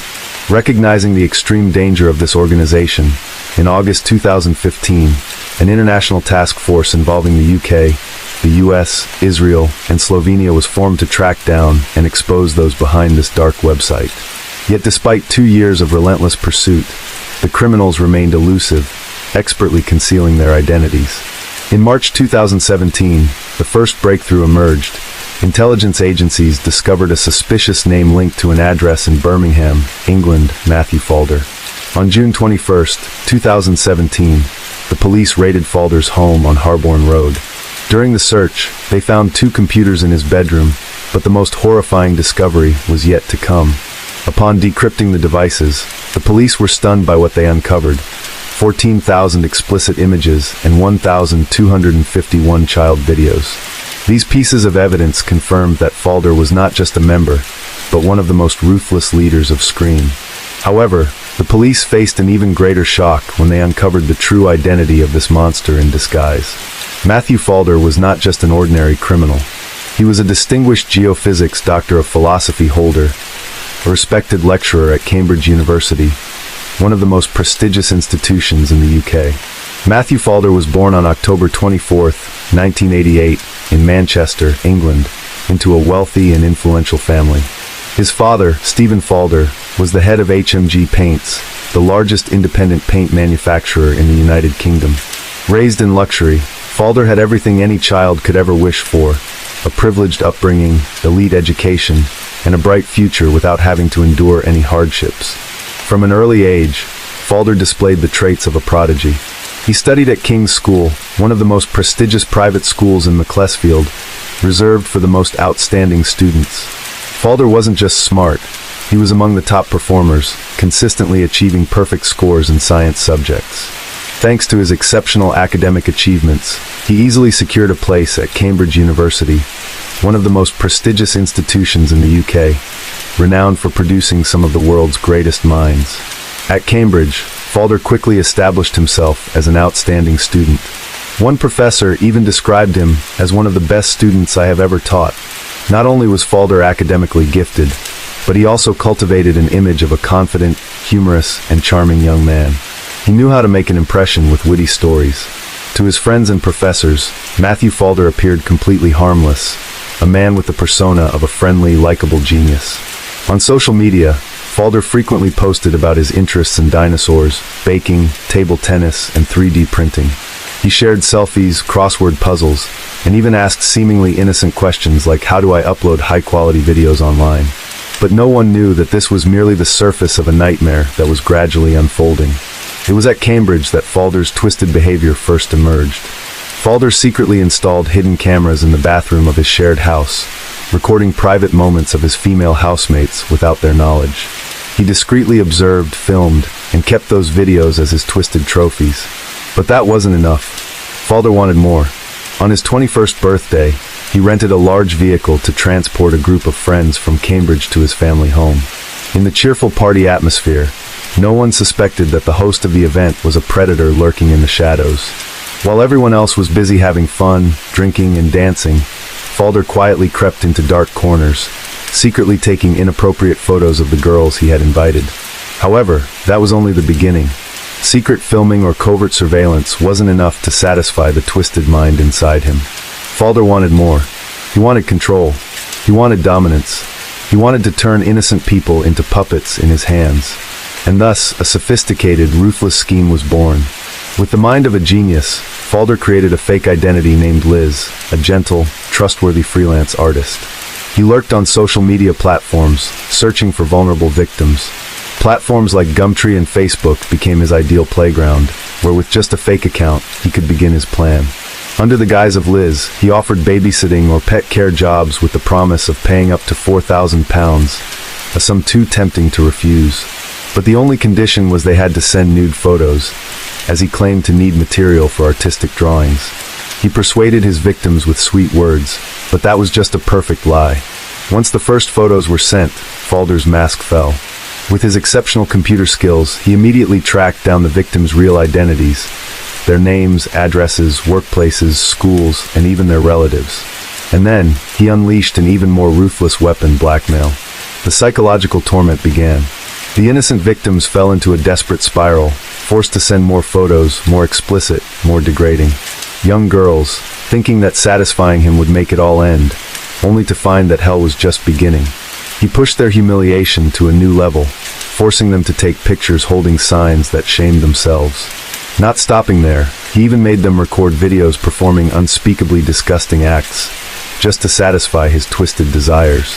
He forced them to pose beside pictures of Hitler, sing offensive songs, and perform acts beyond endurance, all just so he could witness their despair. But no matter how much the victims did, it was never enough. One young woman, in a desperate plea for release, sent him over 200 photos, hoping he would spare her. But Falder did not. Not only did he torture them, but he also spread those images to the darkest corners of the internet. One such platform was Hurt to the Core, a website infamous for being the most depraved and twisted to ever exist, a gathering place for demons in human form. On this website, users were ranked based on their brutality. The more disgusting content they uploaded, the more power they gained. And Falder, with his massive archive of photos and videos he had collected, quickly rose to the top. He was no longer just a blackmailer, he was a king in that twisted world. He edited, altered, and added humiliating captions to his victims' photos. He turned them into public entertainment, allowing other perverts to laugh and satisfy their sick desires. One victim, desperate to escape his control, sent him up to 500 photos, hoping it would end the torment. But his cruelty knew no bounds. He threatened to send those images to her mother in her school, forcing her to live in constant, overwhelming fear. Even more terrifying, Falder took screenshots of their conversations and uploaded them to Hurt to the Core, where other sick individuals delighted in her suffering. More horrifyingly, Falder manipulated a young father into secretly filming sensitive videos of his daughter and sharing them on the dark web. He also shared instructional videos on how to abuse children in disgusting and sick ways that would haunt anyone who heard them. In subsequent posts, he wrote about blackmailing victims into committing depraved acts, forcing them to tie themselves to trees, lock the ropes, and throw away the keys as a sick joke. The most disgusting is the category called Fun Games, which contains a series of unimaginably sick posts. Here, Falder suggests sick games to torture victims in extremely horrifying ways. Falder became increasingly notorious for his posts, and he also immersed himself in this fame. Falder created at least 70 different online identities, using aliases such as Int the Garden, Evil Mind, and 666 Devil, each a new tool in his dark scheme. Falder's arrogance had convinced him that he was invulnerable, that his elaborate cover and ability to hide his identity on the dark web meant that no one could trace him. But he had no idea that, from his very first posts, he had been on the radar of law enforcement. The UK's National Cybersecurity Agency, in collaboration with the FBI and law enforcement agencies from several countries, had been doggedly tracking this predator. These were not hasty or imprecise moves. They were a planned hunt, quietly but relentlessly, tightening the siege around Falder. In April 2017, an undercover investigation by the National Crime Agency identified Falder as the prime suspect. For 3 months, agents followed his every move, quietly unraveling the mystery he had tried so hard to hide. Finally, one morning in June, as Falder was working in his office at the University of Birmingham, the door burst open. Plainclothes police officers stormed in. He had no chance of escape. When the horrific charges against him were read out, Falder showed no fear. He laughed, exclaiming in a mocking tone, "That sounds like a charge sheet from hell." Falder was taken into an interrogation room. For 3 days and nights, he stubbornly kept silent, refusing to comment, only smirking whenever the police mentioned his victims. But then, during his second interrogation, he made a mistake. When questioned about the Evil Mind account, Falder nodded and admitted everything. The subsequent investigation revealed a horrifying truth. Falder had haunted at least 60 to 180 victims over nearly a decade. Senior investigating officer Matt Sutton, who has worked at the NCA for more than 30 years, had to admit, "In my entire career, I have never seen an offender as terrifying." He also emphasized the unprecedented challenges that Falder's case presented, calling it one of the most complex investigations ever conducted. Regarding his motives, Sutton stated that Falder took pleasure in his cruelty. His main motivation was power and control. He wanted his victims to feel shame and humiliation. In addition to targeting victims on Gumtree, he also preyed on individuals through pro-anorexia websites. To achieve his goals, Falder posed as a teenage girl to obtain photos from 6 girls. Some victims reported that since their encounter with Falder, they had attempted to take their own lives multiple times. Others said they would never overcome what had happened and would always feel dirty, like damaged goods. Yet Falder showed no sympathy for his victims. When someone said they were ready to end it all, he coldly replied that those images would still circulate on the internet, adding, "So what good would that do you?" On October 16, 2017, Matthew Falder appeared in court.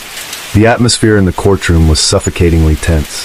For 35 minutes, the prosecutor read out the long list of his crimes, a relentless indictment, each word exposing the true face of this monster in human form.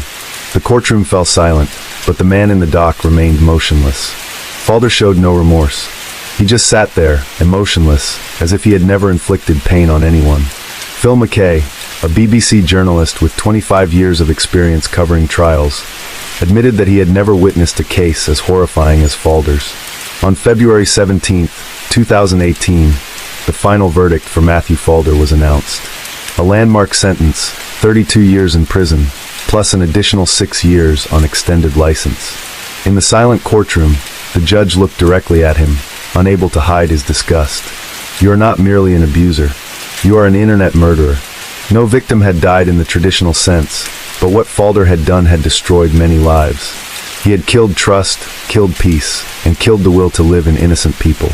For them, the pain endures, and it will never end. Will Kerr, the director of the National Crime Agency's Vulnerable Persons Team, issued a stern warning. Falder did not act alone. There are still many predators lurking on dark websites that we have yet to capture. His statement underscored a grim reality. While Falder's arrest was a victory, the fight against online exploitation was far from over. Organizations once associated with Matthew Falder swiftly distanced themselves from him after his horrific crimes came to light.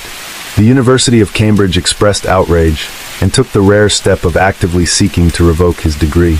The University of Birmingham, where Falder had pursued postdoctoral research, declared that they were deeply shocked and saddened by his criminal actions. Meanwhile, Gumtree, one of the platforms Falder had exploited, welcomed his sentence and reaffirmed their commitment to user safety and efforts to prevent similar abuses in the future. It seemed that this sentence had brought Falder's case to a close, but just months later, his 32-year sentence was reduced to 25 years after he successfully appealed. This decision immediately sparked public outrage. How could someone who had destroyed dozens of lives and spread terror for nearly a decade receive a reduced sentence? The debate ignited not only over the severity of the sentence, but also over the safety of the online space. Should the online platforms that Falder exploited be held accountable? Had they done enough to protect their users? Law enforcement agencies quickly called for stricter content control on the dark web, emphasizing that capturing someone like Falder was merely the tip of the iceberg. No one could know how many other predators were still lurking out there, waiting for the opportunity to target vulnerable individuals. Although Falder was imprisoned, the fight against criminals like him was far from over. Rhyme story. Don't forget to like, subscribe, and stay tuned for more gripping cases on our channel. Case 5. The haunting story began on Saturday afternoon, August 10th, when a horrifying incident occurred at the Easton City Cemetery in Pennsylvania, USA. Before that, residents living near the area began to notice a strange, foul odor emanating from an abandoned crypt within the cemetery grounds. This crypt had previously been used as a cold storage facility, where bodies were kept before burial. When news of the smell spread, an investigative team was quickly assembled to address the situation. The crypt was located at the foot of a steep hill, with gray, windowless stone walls. The main door of the crypt was the only entrance, and the rescue team had to put in considerable effort to unlock it. When the door was opened, a damp, dark space appeared, and inside, they found a severely decomposed body. The victim's body was discovered in an old, rotted coffin, deep within the crypt area. As soon as they approached the scene, investigators noticed many unusual signs, indicating that this was not a simple natural death or accident. The victim's entire body was covered with numerous severe wounds, stretching from the chest down to the limbs. Many of these wounds showed signs of being inflicted by sharp objects or from strong impacts. Particularly, the upper torso of the victim was covered with old newspapers that had yellowed over time. However, after comparing the publication dates and printed content, forensic experts determined that these newspapers had been published years earlier and were entirely irrelevant in determining the time of death. Their use might have been solely for temporary concealment or to mislead the investigation. The detail that drew special attention from investigators was that the lower part of the victim's body had been completely stripped. This immediately raised serious suspicions that the victim might have been assaulted before death. From the traces left on the body and the arrangement of the scene, the special investigation team suspected that the victim was killed at another location and then brought here to be hidden. Hiding the victim in a coffin in the middle of the cemetery might have been a diversionary tactic, making others think it was just a regular grave. Therefore, investigators had to be more cautious than ever in uncovering the mysteries surrounding the victim's death. During the on-site examination, they determined that the victim was a black woman, approximately 5 feet tall and weighing around 110 pounds. However, examiners faced a significant challenge when they noticed that the body had decomposed severely over time. These signs of decomposition made it nearly impossible to determine the exact cause of death, as the physical evidence was no longer clear. This added to their confusion during the investigation, as there were no clear clues about what led to the victim's death. Due to insufficient information to clarify the case, the police invited entomology experts to assist in the investigation. Upon inspection, they found numerous larvae of the black blowfly Phormia regina on the body, commonly appearing in damp environments during the summer. The larva had reached the 3rd stage of development, indicating that the body had been at the scene for a considerable time.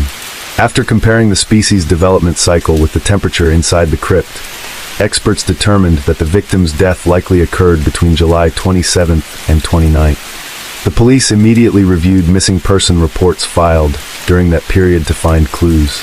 They discovered that this was also the time when a prostitute named Kathleen Segusti had contacted the police. She reported being assaulted by 3 men, Corey Mayweather, Kwame Henry, and Stanley Obis, during a conflict. However, the subsequent information that Kathleen revealed made the situation even more serious, as she claimed that these 3 men were the perpetrators of a murder. Kathleen recounted that, the previous week, the 3 men had kidnapped a 19-year-old girl named Madron Smith. They accused the young girl of stealing illegal substances worth $2,000. The witness said that, due to her transactional relationship with Corey's group, she had agreed to let them stay at her place. Thus, the 3 men took Madron to Kathleen's house, where they kept the young girl in the basement. After Corey and Kwame dragged Madron down to the basement, Kathleen heard the girls sobbing and pleading coming from below. Madron's cries grew increasingly desperate, indicating her pain and panic. However, shortly after Corey began to brutally beat the girl. Sensing the situation was getting out of hand, Kathleen decided to go downstairs to see what was happening. But as she approached the stairs, Stanley immediately blocked her.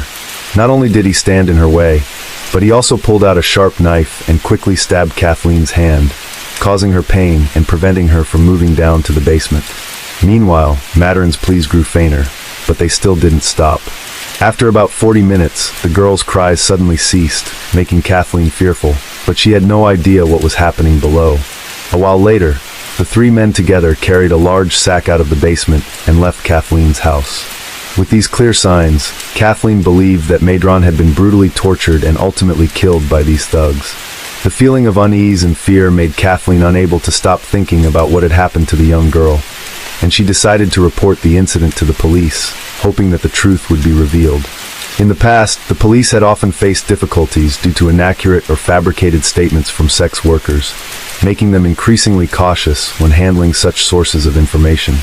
However, the severity of the case described by Kathleen made the police unable to ignore it and prompted them to verify the details she provided. To clarify what had happened, the police began by inspecting Kathleen's house. They paid particular attention to the basement, where Kathleen claimed to have heard the young girl's heartbreaking cries, but after a thorough examination, the police found no signs indicating that a murder or torture had taken place there. Although there was no direct evidence from the scene, the police did not stop there. They continued to check databases of missing persons in the area, hoping to find information about the 19-year-old girl Kathleen had described, named Madron Smith. However, this search also yielded no results. There were no missing person reports matching the information Kathleen provided. All investigative and search efforts yielded nothing, and the details Kathleen described seemed unprovable. This left the police puzzled and doubtful about the credibility of the woman's statements. Since there was no evidence to support Kathleen's claims, the police quickly dismissed what she had said. However, just when everything seemed to have settled down, 5 days later, the body of a young girl was unexpectedly discovered at the city cemetery. This matched what Kathleen had recounted in her statement, saying that the murder took place around that time. With these findings, the case started to show clearer leads. The police continued investigating and used the collected information to move toward identifying the perpetrator of this brutal murder. After comparing the body with the information Kathleen had provided, the police believed that the victim was Madeline Smith, the girl Kathleen had previously mentioned. However, when conducting forensic examinations, the results made the situation more complicated. The examination revealed that the dental characteristics of the body matched those of a 13-year-old child, while Madeline Smith was believed to be 19 years old. This did not match Kathleen's information, causing the police to question the true identity of the victim.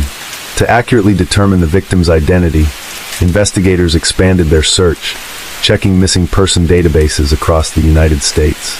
They looked for individuals whose physical characteristics matched the victim found in the crypt. After a long time comparing records, they finally found a suspicious case. When comparing dental records from a missing girl with the victim's dental data, authorities recognized that the victim was Richiza.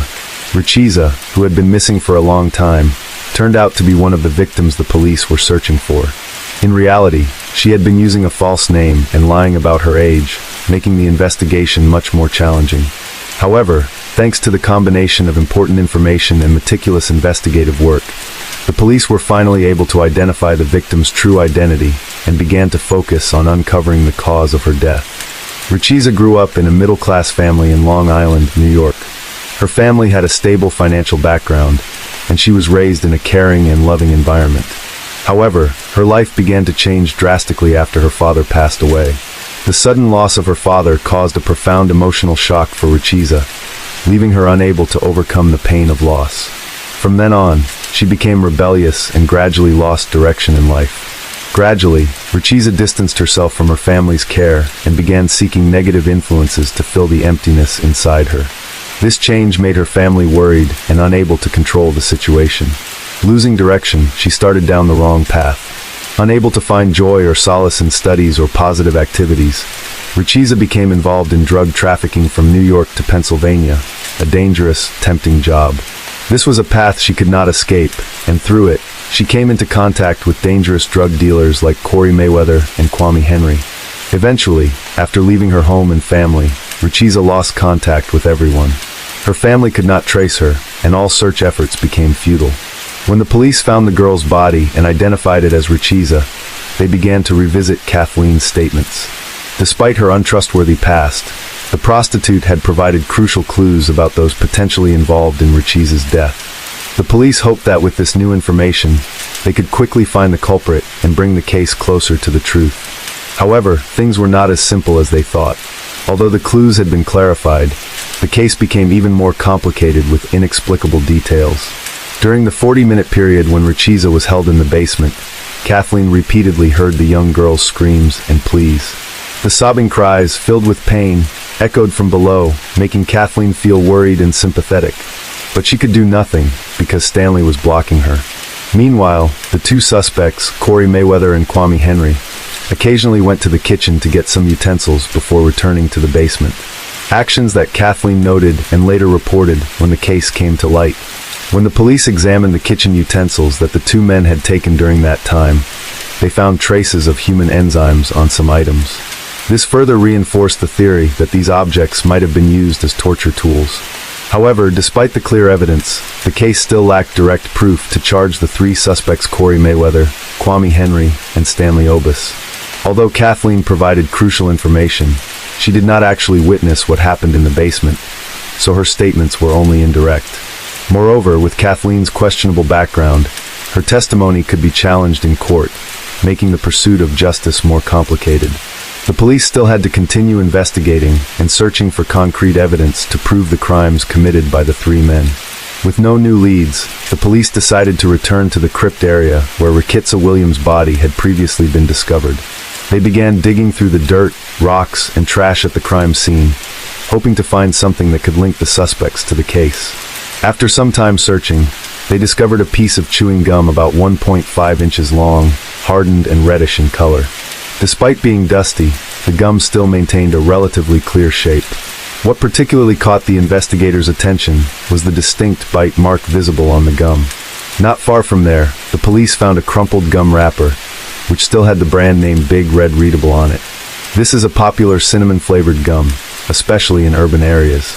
Upon finding this clue, investigators immediately recalled the suspect Corey Mayweather, who they had been monitoring earlier. Corey had a habit of chewing Big Red gum and always carried several packs with him wherever he went. This made the gum and wrapper significant evidence, as they could directly indicate Corey's presence at the scene where Richetza's body was found. Forensic dental experts were called in to compare the bite marks on the gum with Corey Mayweather's dental structure. The comparison showed a clear match, increasing investigators' suspicions about Corey's presence at the crime scene. However, to further strengthen the evidence, the police decided to have the gum analyzed for DNA. Unfortunately, the analysis was unsuccessful because the amount of DNA on the gum was too small to accurately identify the person who chewed it. Nevertheless, when the police hired an independent dental expert to re-examine the gum, his conclusion was the same as that of the police experts. The expert also pointed out that the bite marks on the gum completely matched Corey's dental structure. Faced with this undeniable evidence, Corey Mayweather had no choice but to confess to his crime. He decided to plead guilty to avoid the death penalty, despite previously denying all involvement. Corey's confession marked a major breakthrough in the case, helping investigators and prosecutors move closer to uncovering the truth. With the evidence obtained, the prosecutor decided to indict the three suspects Corey Mayweather, Kwame Henry, and Stanley Obis for the death of Richetza Williams. The prosecutor accused them of torturing the underage girl to death. However, suspect Stanley adamantly denied direct involvement in the torture and murder of Richetza. He claimed that he was the one standing at the basement door, only fetching the items. Kwame Henry requested, including electrical cords, cables, some household chemicals, and a bottle opener. Stanley stated that Corey and Kwame were the ones who directly assaulted Richetza, punishing her for allegedly stealing $2,000 worth of drugs. Additionally, the two of them used a heated coat hanger to torture the victim, causing her to endure horrific injuries before dying.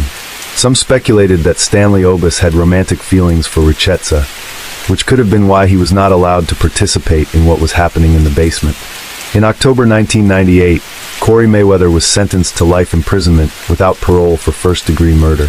Corey explained that it all started when they suspected Richetza Williams of stealing a large quantity of drugs. In a fit of rage, the group decided to punish her. On July 28, 1996, they took Richetza to Kathleen's house in Easton, Pennsylvania, where the horrifying torture began. After dragging her into the basement, Corey and Kwame used crude tools, including electrical cords, household chemicals, and a heated coat hanger, to brutally abuse Richetza. Stanley Obis, although not directly involved in the torture, stood outside and prevented Kathleen from intervening. Throughout the ordeal, Richetza screamed and pleaded for mercy, but her cries only made the three perpetrators more ruthless. After the brutal torture, they decided to end Richetza's life. With the victim exhausted and showing no signs of life, they decided not to leave any trace that could lead the law to them. They quickly placed Richetza's body in a large sack, tied it up, and moved it to a secluded cemetery outside the city center. It was one of the least frequented places, ideal for disposing of the body without being detected. When they brought the body to the cemetery, the group didn't stop there. They made another cruel decision without a hint of regret or fear. The criminals placed Richetza's body in an old, worn-out coffin, then left the scene after completing their crime. They thought they had successfully concealed their crime, but the frightening evidence, from the chewing gum to the traces in the crypt, helped the police gradually unravel the mystery. Corey Mayweather's confession after his arrest became the key for the police to continue investigating and convicting not only him, but also his accomplices, Kwame Henry and Stanley Obis. Although Stanley Obis did not directly cause Richetza's death, he still played a significant role in the crime by participating in the abduction and transporting the victim's body to the hiding place. The judge acknowledged that Obus's actions still contributed to the series of brutal crimes committed by the group. The pain and suffering endured by the victim during the kidnapping and the haunting death in the crypt further highlighted the ruthlessness of the perpetrators. Therefore, even though he did not directly commit the murder, Obus was still convicted and held accountable for participating in this crime. A few years later, in 1999, Kwame Henry, one of the suspects in the case, was finally arrested while hiding in Trinidad and Tobago, a country in the southern Caribbean. The police received information from reliable sources and conducted a manhunt. After being arrested, Kwame Henry was extradited to the United States to face trial. In court, he was under strict supervision and subjected to rigorous legal proceedings. His crimes had sparked public outrage and sorrow. After thorough investigation and trial, Kwame Henry was sentenced to life imprisonment without the possibility of parole, a harsh sentence reflecting the severity of his criminal acts, especially the murder he committed. Case 6. On the afternoon of June 4, 2008, in a quiet suburb of Mesa, Arizona, 30-year-old Travis Alexander stepped into the shower of his home, unaware that it would be the last thing he ever did. Just minutes earlier, he had been laughing, posing for photos, completely at ease. But behind the lens was someone he once trusted, someone whose calm exterior hid a storm of rage, jealousy, and obsession. What happened in the moments that followed would spark one of the most shocking murder investigations in modern American history.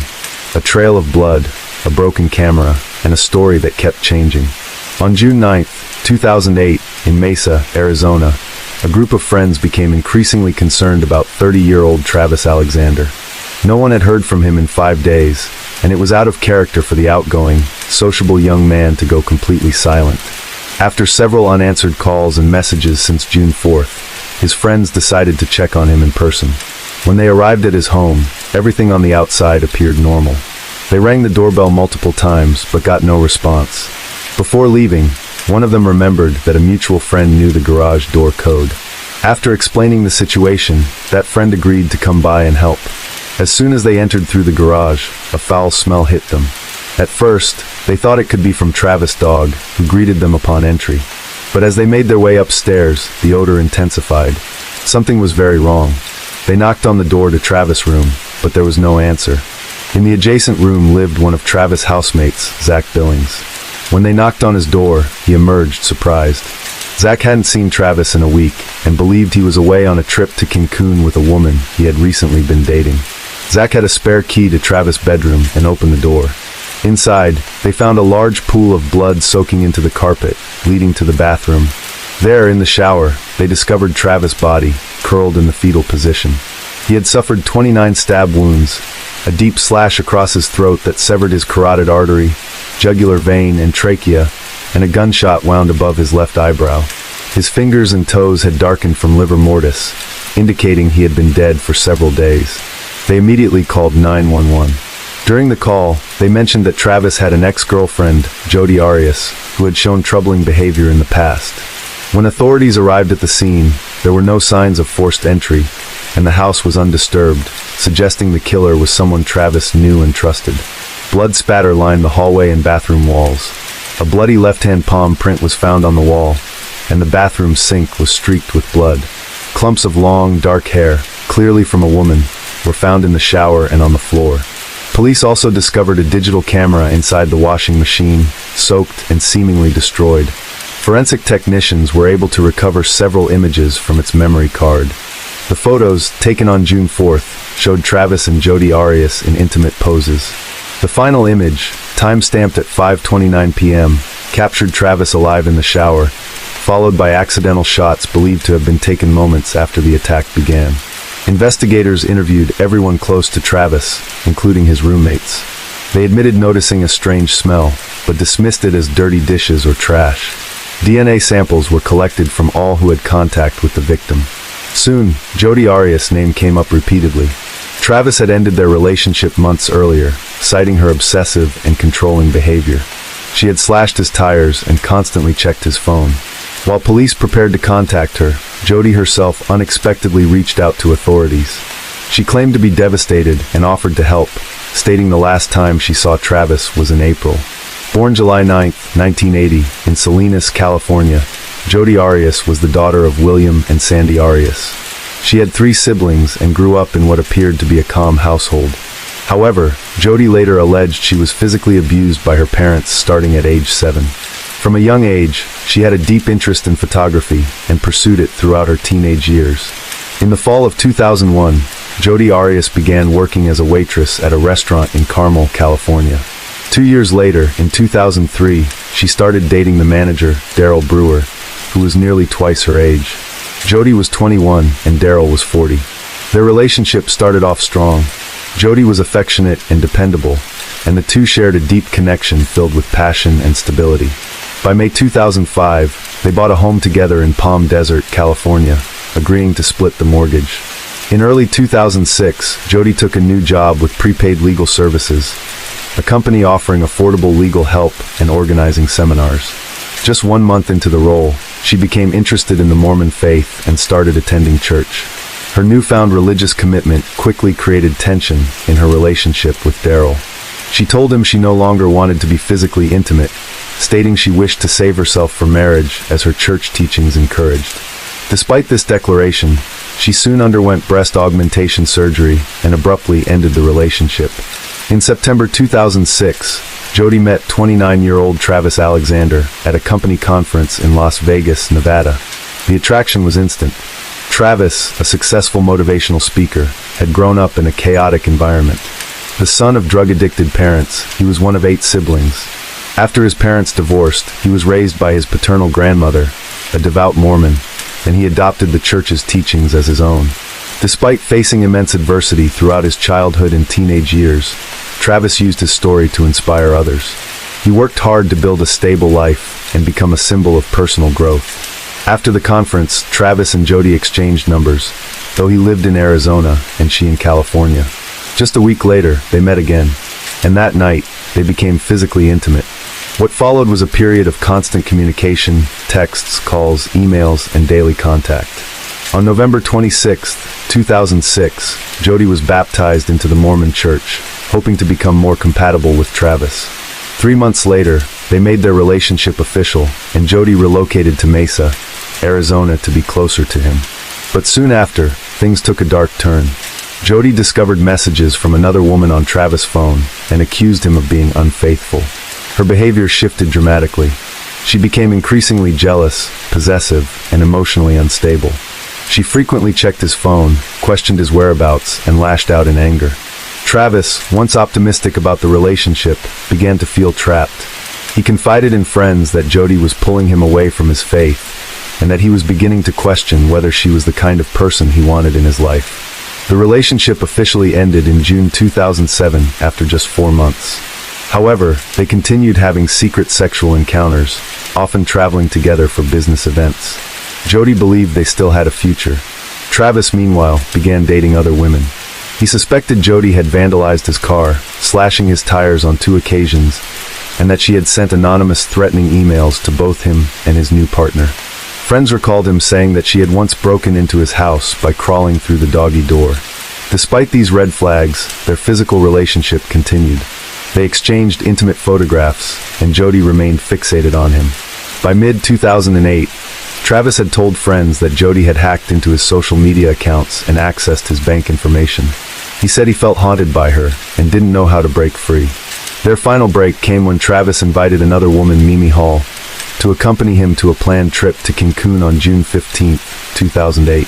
He had initially intended to go with Jodi, but changed his plans at the last minute. When Jodi learned she had been replaced, she was enraged. On May 28, 2008, a burglary was reported at the home of Jodi's grandparents in Eureka, California, where she was living at the time. Among the stolen items was a handgun. On the morning of June 2nd, Jodi left her grandparents' house at 5:39 a.m. She traveled to Redding, California, where she rented a car at 8:04 a.m. offered a red vehicle. She declined and requested a more discreet color. She also brought gasoline containers with her, an unusual detail that would later reveal her attempt to conceal her travel route. Jodi told friends and contacts that she was headed to Utah to meet with a colleague named Ryan Burns, who also worked with Prepaid Legal Services. Her true destination, however, was Mesa, Arizona, an 11-hour drive from her starting point. The gas canisters allowed her to refuel without stopping at public gas stations, thereby avoiding security cameras and leaving no digital payment trail. Between 1 a.m. and 3 p.m. on June 3, 2008, Jodi Arias called Travis Alexander 4 times. He never picked up. Eventually, Travis returned her calls, first with an 18-minute conversation, followed by another lasting 41 minutes. What they spoke about remains unknown, but what happened next would change everything. On June 4th, Arias showed up in Salt Lake City to meet Ryan Burns, a colleague she had planned to see. Burns immediately noticed something was off. Jodi's signature, long blonde hair, was dyed a darker shade, and her hands were marked with cuts. When asked about the injuries, she casually explained they were from a broken glass at work. Aside from her altered appearance, she seemed cheerful, even more upbeat than usual. That same day, Travis failed to show up for a scheduled conference call. His absence raised concern among friends, especially since he was usually punctual and professional. Days passed without any word from him. Then, on June 9th, his body was discovered in his Mesa, Arizona home in a gruesome scene that left his friends and the community in shock. On June 17th, Jodi voluntarily gave her DNA and fingerprints to investigators. At that time, she wasn't seen as a primary suspect. Her cooperation and calm demeanor didn't match the erratic, possessive woman Travis's friends had described, but that changed 2 days later. Forensic technicians managed to retrieve deleted images from Travis's damaged digital camera. The photos, dated June 4th, showed Jodi and Travis in intimate poses.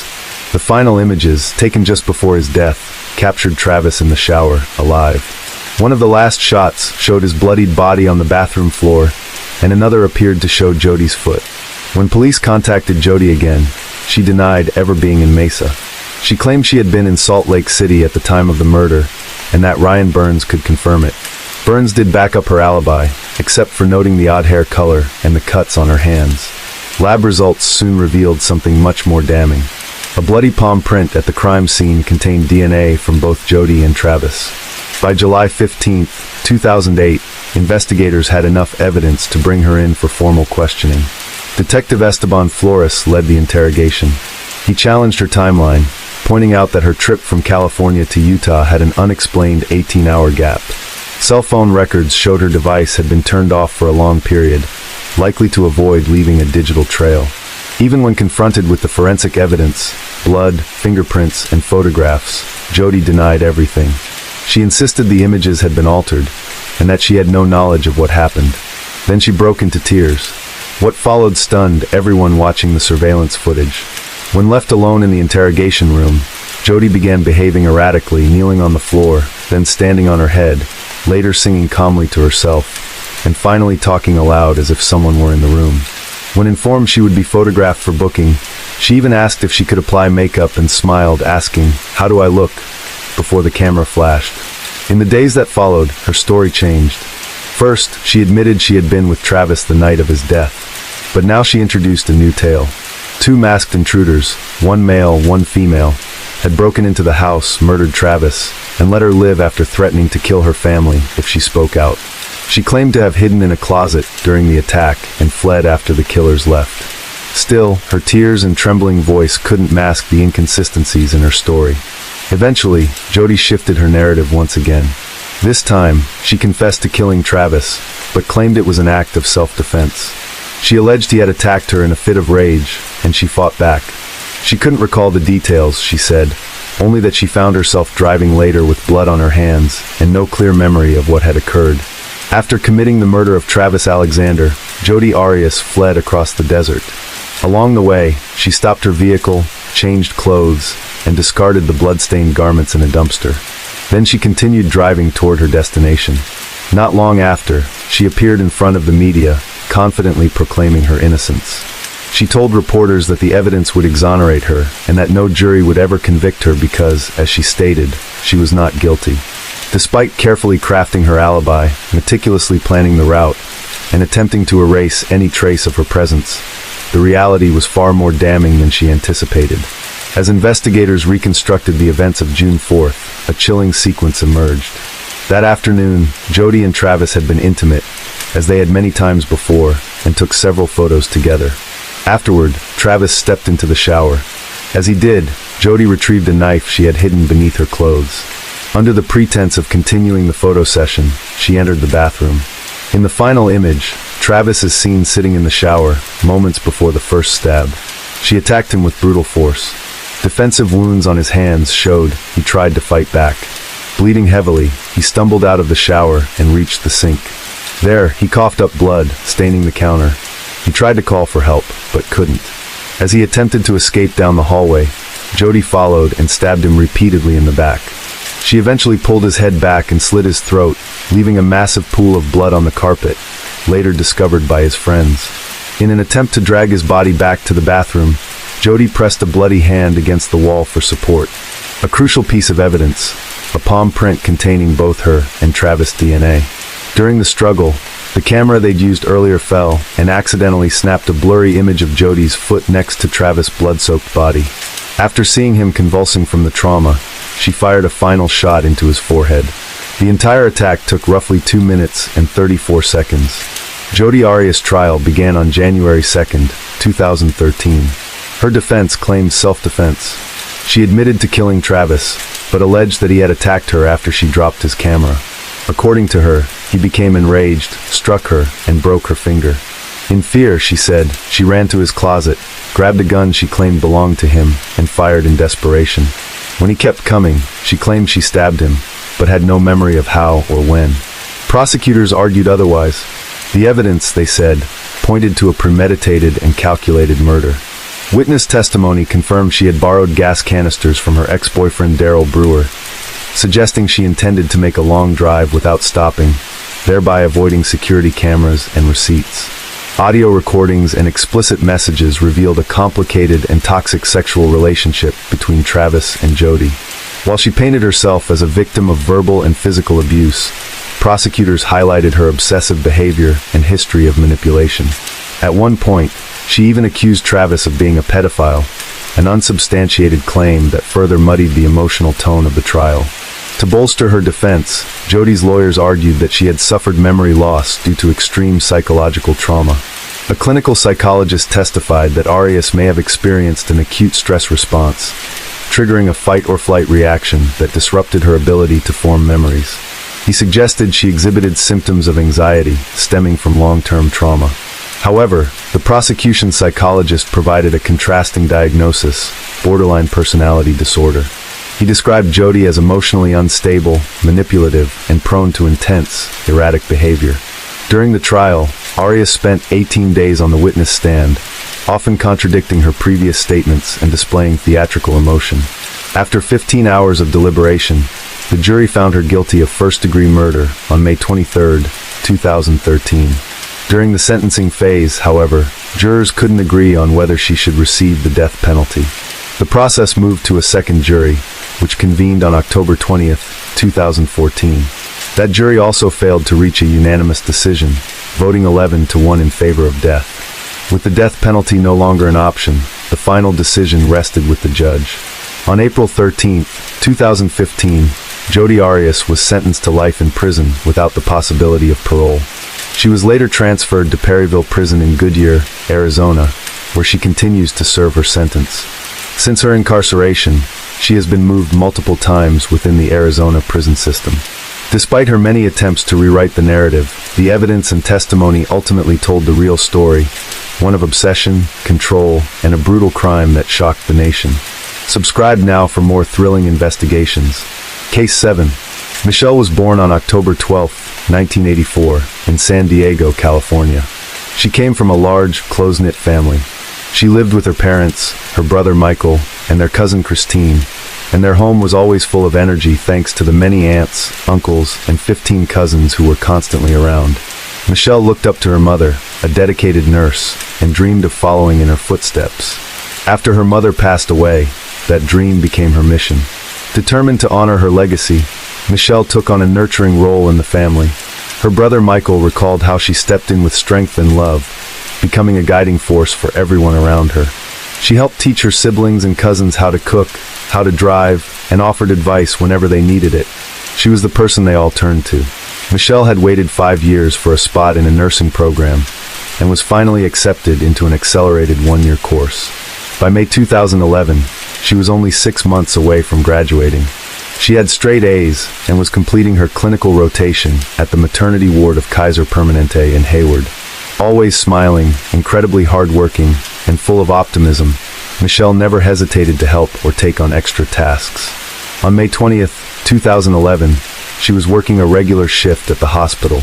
It was a Friday, the last day for the student nurses at the facility, and excitement was in the air with the weekend just around the corner. Michelle had even made plans to visit friends in Reno. At 6:55 p.m., she told her supervisor she was stepping out to grab something from her car in the third-floor parking garage. Her white Honda SUV was parked in the corner. Surveillance later showed her walking toward the car, pausing, changing direction, and then eventually, the SUV driving away from the lot about 17 minutes later. By 9 p.m., when the staff tried to gather the students to close out the day, Michelle was still missing. Her coat was still in the break room. Her phone kept ringing with no answer, and she hadn't signed out. Worried, her instructor went to the parking garage with hospital security to check her usual spot. It was empty and quiet. Suddenly, Michelle's SUV returned to the hospital and drove up to the third floor. The instructor tried to wave it down. The car stopped briefly, reversed, then quickly drove away again. The behavior was so out of character that the instructor was convinced it wasn't Michelle behind the wheel. She immediately called the police. By the next morning, no one had heard from Michelle in over 10 hours. Friends and colleagues flooded the police station, insisting something was very wrong. Investigators began at the hospital parking lot. Soon, police discovered bloodstains in the area where Michelle's car had been parked. By 9 a.m., they found her SUV parked in a visitor's space outside an apartment building less than a mile away. The vehicle was locked. Inside was her laptop and an ID card from her university, belonging to someone Michelle didn't know. That ID had been reported stolen days before she disappeared. Investigators ruled out a random attack. This looked calculated. Someone familiar with Michelle's schedule had likely used the stolen ID to get close to her.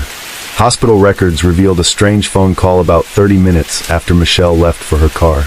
A woman claiming to be Michelle called the ER, asked to speak to her instructor, and when told she had the wrong department, asked that a message be passed along. Her father had suffered a heart attack.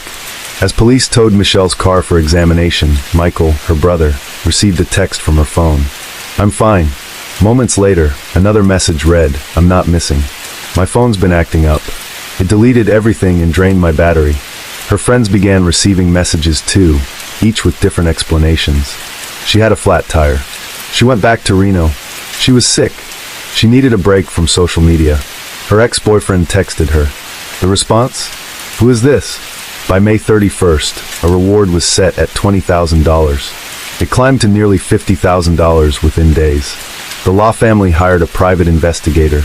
Over 100 volunteers joined the search, splitting into 14 teams covering miles of ground.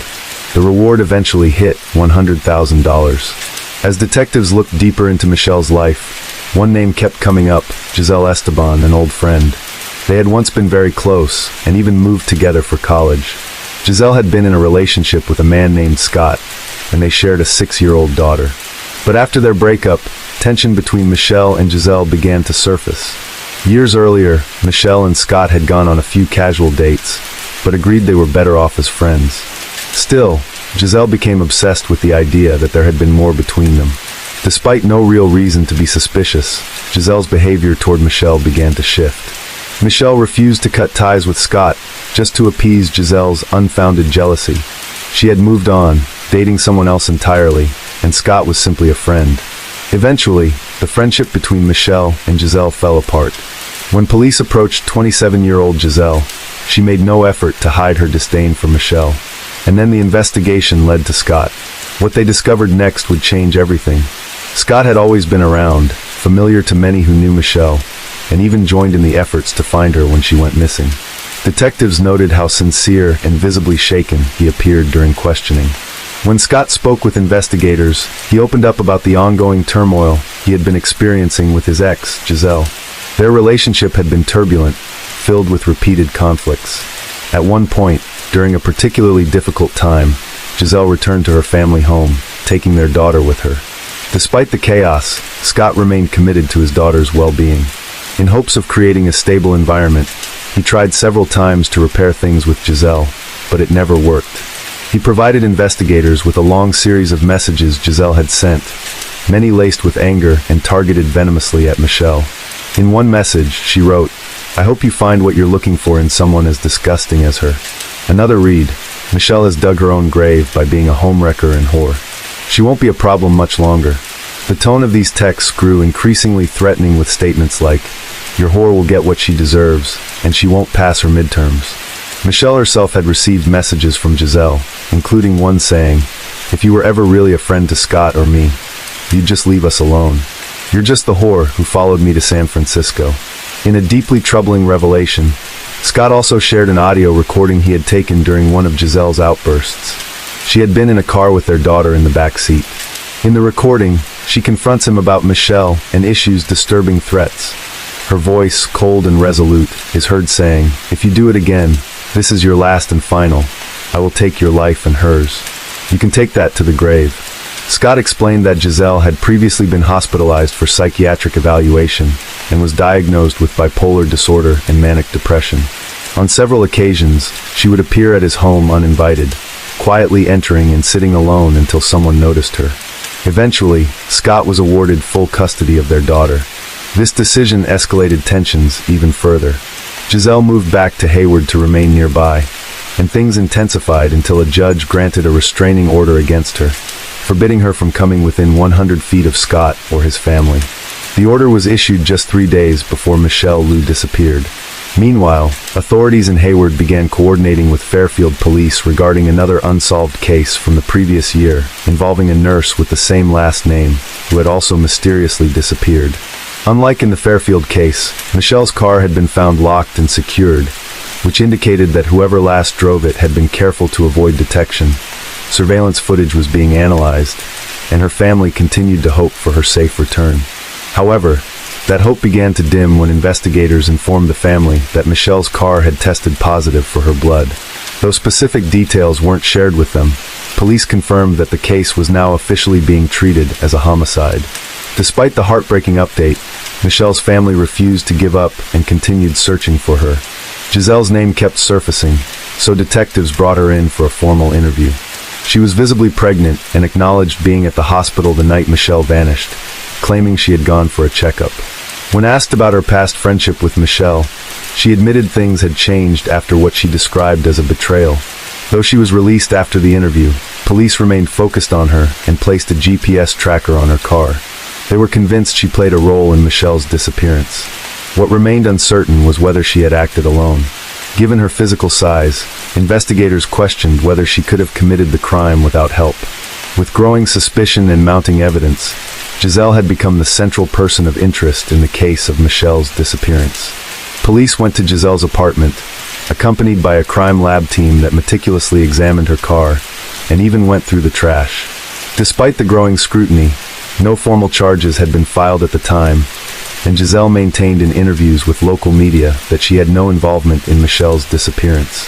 The investigation took a dramatic turn when Scott contacted police with a chilling discovery. Michelle's phone had been found in the back seat of his own car. Surveillance data confirmed that Giselle's car had made several visits to Scott Street, stopping outside his house repeatedly. Investigators believe she had planted the phone there deliberately. Further evidence came from security staff at the nursing school, who reviewed entry data tied to a stolen ID badge that had eventually been found in Michelle's Honda. On May 26th, just one day before Michelle vanished, someone had used the badge to gain access to restricted areas of the campus. Surveillance confirmed that person was Giselle Esteban. Disguised as a prospective student, Giselle had managed to escape from the school, managed to acquire the ID, and began wandering the building, trying locked doors and entering classrooms. After the school closed for the day, she returned, wearing a white lab coat. She entered again through a back door, moved through the same areas, checked computers, and eventually made her way to a teacher's desk, where she examined student schedules, including Michelle's. Now armed with the knowledge of Michelle's whereabouts and class breaks, Giselle had everything she needed. Analysis of cell phone records showed that after Michelle disappeared, her phone and Giselle's had been located in the same area at the same time. The following day, Giselle was seen entering an Apple store, where she asked technicians to unlock an iPhone, claiming her daughter had accidentally locked it. After gaining access, She left the store and was captured on camera at a nearby restaurant using the phone, sending fake messages to Michelle's friends. Cell tower data confirmed it was Michelle's phone. The footage showed Giselle operating the device, pretending to be Michelle. Even without a body, authorities had compiled a mountain of evidence. Giselle Esteban, 27, was arrested at her residence and charged with first-degree murder. A pair of shoes found near her front door had Michelle's blood on the soles. In Michelle's car, a strand of hair matched Giselle, and her DNA was also found on the steering wheel. At the time of her arrest, Michelle was still missing. Her family issued a statement affirming their commitment to finding her. Our focus is, and will always be, to bring Michelle home. Until we know where she is, we cannot begin to find peace. For investigators, the case had become even more disturbing following a search of Giselle's computer. In the days before Michelle vanished, Giselle had been researching how to induce heart attacks undetectably, how to follow someone without being noticed, how to break into secured areas, and the effects of lethal substances like potassium chloride and carbon monoxide. After Michelle disappeared, Giselle searched her name online over 300 times. Then, on September 17th, 10 days after Giselle's arrest, the moment Michelle's family had feared became reality. Their worst nightmare was confirmed. After 3 agonizing months of searching, the remains of Michelle Liu were discovered in a shallow grave in a remote, rugged area roughly 12 miles from the home of Giselle Esteban. The body had deteriorated to the point of being skeletal, making it impossible for the coroner to determine a specific cause of death. Authorities in California confirmed that the remains found in a San Francisco Bay Area canyon belonged to the missing nursing student who had vanished in May. In September 2012, Giselle Esteban stood trial after entering a plea of not guilty. Though she now admitted to killing Michelle, her defense claimed it had not been premeditated. They argued it was an impulsive act sparked by provocation, an outburst driven by emotion rather than intent. Esteban's legal team attempted to reframe the case as voluntary manslaughter rather than first-degree murder. Throughout the trial, Giselle remained emotionless. She chose not to testify in her own defense and never expressed regret. Observers noted her cold demeanor, sitting motionless and expressionless, avoiding eye contact, showing no reaction to the proceedings or the emotional testimonies of Michelle's family. Some critical details about the encounter remained unclear. It was never definitively proven whether Giselle had waited in the parking garage, knowing Michelle's routine, or if she had lured her there with a message. But prosecutors presented a compelling theory. Giselle, equipped with knowledge of Michelle's schedule, ambushed her and launched a sudden, violent attack, likely using a sharp weapon. This scenario explained the presence of Michelle's blood, the swiftness of the act, and how Giselle was able to place her in the back of the car and drive away unnoticed. The district attorney painted a grim picture of the crime. "What we have here is a sociopath," he said. "This was not a spontaneous outburst. This was calculated, strategic. She struck someone who never saw it coming." The jury found Giselle Esteban guilty of first-degree murder. True to form, she showed no emotion when the verdict was read. She later commented that, had she been on the jury, she would likely have convicted herself as well. The judge, reflecting on decades of experience, described the evidence as among the most damning he had ever seen in a courtroom.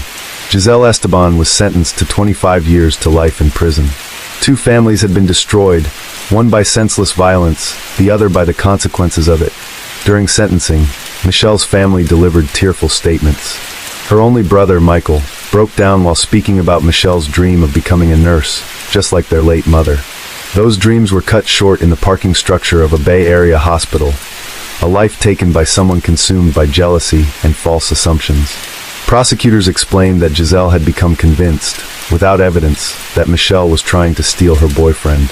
That misguided belief ultimately led to murder. Giselle later gave birth to a son while in custody. The baby was placed in the care of his father. Though there were rumors that Scott was the father, he denied this, and the true identity of the child's father has never been revealed. In the wake of Michelle's death, her family turned their grief into purpose, continuing to volunteer with missing persons organizations and raise awareness for other victims.